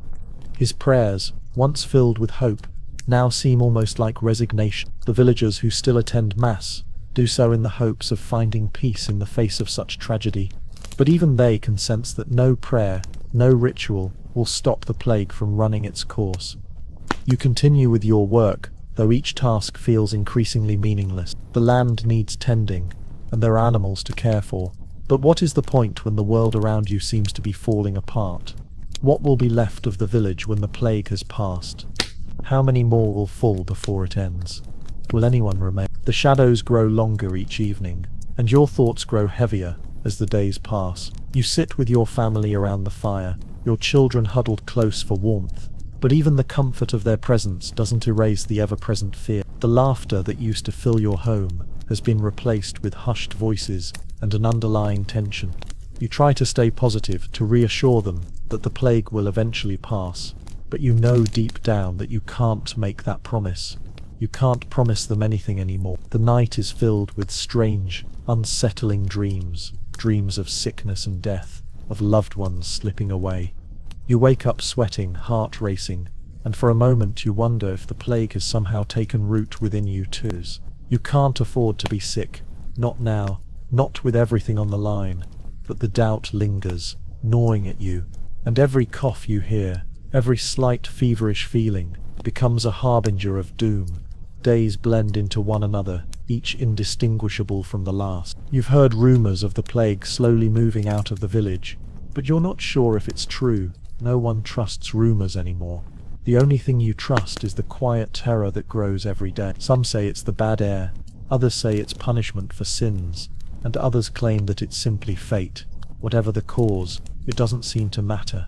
It comes, it kills, and it moves on, leaving behind empty homes and broken families. One evening, after yet another day of survival, you find yourself standing at the edge of the village, looking out at the fields, now abandoned. The sun sets behind the hills, casting an orange glow across the land, but even the beauty of the moment feels hollow. The village is still standing, but how much longer will it? How much longer can people keep surviving in the face of such uncertainty? You turn back to your home, the door creaking softly as you enter. Your family is asleep, their faces peaceful despite the world outside. You settle into your bed, the blankets rough against your skin, but sleep doesn't come easily. Your mind races with thoughts of the future, of what will happen when the plague has passed. Will the village rebuild, or will it fall into ruin? Will you still have your family? The plague is not just a disease, it is a force that disrupts everything. It has taken lives, it has stolen futures, and it has changed the world in ways that you cannot yet fully understand. It is a reminder of the fragility of life, of how quickly everything can be taken away. The quiet life you once knew, working the land, tending to the animals, raising your family, is now overshadowed by the fear of the unknown. But even in the darkest moments, there is a glimmer of hope. The people of the village are strong, they endure, they have survived countless challenges before, and they will survive this, perhaps not without loss, perhaps not without pain, but they will survive. A misunderstood medieval town, bustling yet forgotten. As dawn breaks, you find yourself walking through the narrow cobbled streets of a medieval town that seems to exist in a world apart. The morning fog lingers, shrouding the village in an eerie stillness, but it doesn't last long. Slowly, the town begins to wake. The first sounds of life are the clatter of metal against metal from the blacksmith's forge, the bleating of sheep being herded toward the market, and the distant murmurs of vendors setting up their stalls. Though the town appears small, quiet, and forgotten, there is an undeniable rhythm to it, a heartbeat that pulses through the streets as it has for generations. The houses are made of timber and stone, their facades weathered by years of wind and rain. The windows are small, often covered with simple wooden shutters that do little to block out the chill of the early morning air. The streets are narrow, and the buildings huddle close together as if to shield each other from the elements. Despite its modest appearance, the town is alive with activity. People move in and out of their homes preparing for the day's work, while others mill about in the marketplace, greeting each other with familiar nods or murmurs. This town, like so many others in medieval Europe, is often overlooked by the outside world. The grandeur of castles, the stories of knights, and the drama of royal courts often overshadow the humble lives of the people who make up the heart of the medieval world. These towns, filled with peasants, merchants, blacksmiths, and farmers, are the forgotten centers of activity, the places where the real labor of society takes place. As you pass through the market square, you see the familiar faces of the town's residents. The baker, his apron dusted with flour, kneads dough with practiced hands. The miller, her face worn from years of labor, fills sacks with flour that will be sold to the townspeople. The butcher is already sharpening his knives, preparing the cuts of meat for the day. These people, though essential to the functioning of the town, are largely invisible to the world beyond their gates. Their names may never be recorded in history, but they are the ones who keep the town running. The town itself, though small and simple, plays a crucial role in the larger network of medieval society. It is here that the goods are produced, where the food is grown, and where the trades are learned. The products of the town's labor will feed the neighboring villages, supply the soldiers in the distant castles, and provide the raw materials for the grand courts of the nobility. But despite its importance, this town is often overlooked, its daily struggles and triumphs forgotten in the face of the grander stories of the age. As you continue through the streets, you notice the ever-present contrast between the wealth of the nobility and the poverty of the common folk. The town is a place of stark inequality. The nobility live in their castles, eating rich foods and wearing fine clothing, while the townspeople struggle to make ends meet. The peasants work long hours in the fields. The blacksmiths labor in the heat of their forges, and the merchants try to scrape together a living by bartering goods. There is little room for luxury here. The people live simply, working tirelessly to survive and ensure the survival of the town. Yet, despite the hardships, there is a sense of community that binds the people together. The streets may be crowded, the buildings small and cramped, but the townspeople are not isolated. They rely on one another, their lives intertwined by the shared experience of working in the town. The sense of unity is palpable. When a family suffers a loss, the entire town mourns. When a harvest fails, the entire town feels the weight of the loss. But when there is cause for celebration, a good harvest, the arrival of a traveling fair, or a wedding, the town rejoices together. This village, though overlooked and underestimated by the world beyond its gates, is where the true pulse of medieval life beats. It is not filled with knights or lords, and its streets are not lined with gold, but it is the place where survival is fought for every day, where relationships are formed and tested, and where the future is shaped by the hands of ordinary people. Without these forgotten towns, the larger kingdoms and empires would have no foundation. And yet, the world moves on without truly seeing them, focusing instead on the grand, dramatic stories of royalty and battle, leaving behind the quiet hum of everyday life. As you make your way toward the town square, you can't help but feel a sense of reverence for this place. It may never be recorded in the annals of history, but it is here that the heart of the medieval world beats. The labor of these people, though simple and often unnoticed, is what makes the medieval world function. The grand castles may be the symbols of power, but it is the towns like this one that hold the real strength of the age.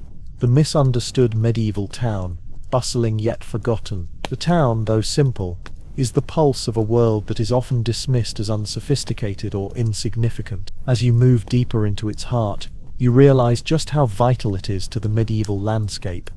The villagers are not just surviving, they are sustaining an entire system of trade, labor, and community that stretches far beyond the town's gate. The merchants here trade goods with the surrounding villages, and even with distant cities, though the town itself might never be mentioned in the chronicles of kings and knights.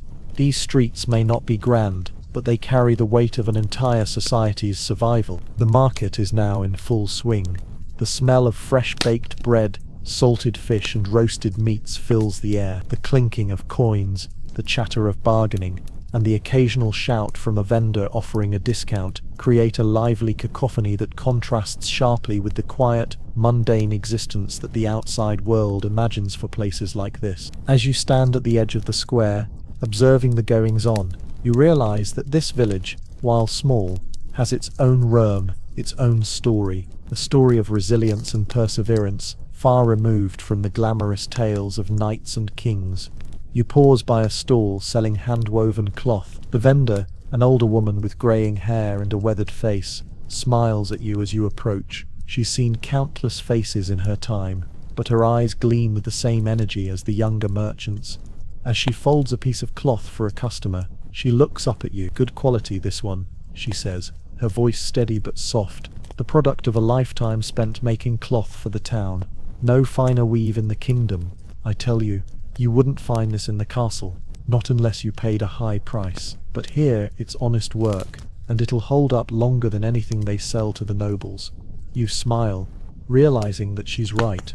The cloth she offers may not be as fine as the rich silks of the aristocracy, but it's made with care, skill, and a deep understanding of the craft. Her work may never be celebrated in songs or recorded in the histories, but it is the kind of work that keeps the wheels of society turning.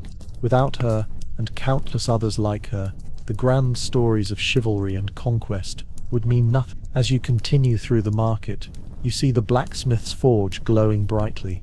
The rhythmic clank of hammer against iron fills the air as the blacksmith works on a sword, his brow furrowed in concentration. His face is streaked with sweat and soot, and his hands are covered in calluses from years of labor. To the outside world, the blacksmith might seem like a simple craftsman, but here in the town he is essential. Without him there would be no weapons, no tools, and no way to carry on with life as it is. You stop to watch for a moment, but the blacksmith doesn't notice you. His attention is entirely focused on his work. He's making a sword for a knight from the nearby town, a task that will earn him a decent sum. But as you watch, you realize that for all the grandeur of the knight's battles, it is this humble blacksmith's work that enables their victories. Without the blacksmith's skill, the knights would have no weapons to wield, no armor to protect them. The truth becomes clearer to you as you walk through the town. These people, these seemingly insignificant figures, are the true backbone of the medieval world. Without the blacksmith, the baker, the weaver, and the countless other craftsmen and laborers who fill the streets, the grand feasts and the heroic battles would be impossible. The town may not be recorded in history, but it is the very thing that makes the world of knights and kings function. Without the steady, tireless work of ordinary people, the castle walls would remain empty, the armies would lack weapons, and the nobility would have nothing to eat.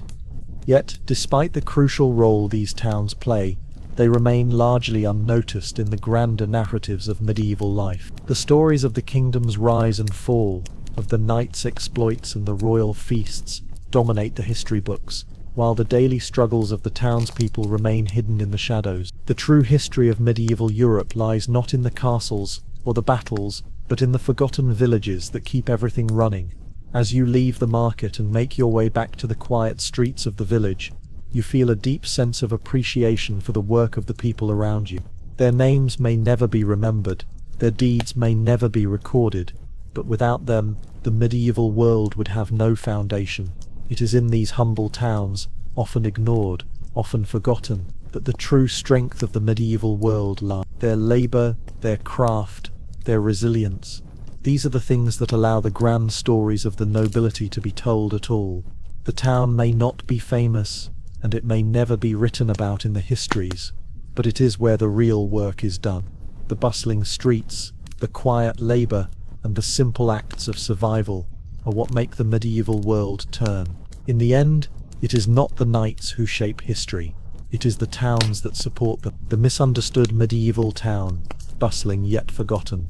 The sun has now begun its descent, casting a golden light across the village, and the last of the day's work is winding down. The market is no longer as lively as it was in the morning, but there is still an air of calm fulfillment as the townspeople head home, their baskets and carts full of goods, their faces tired but satisfied.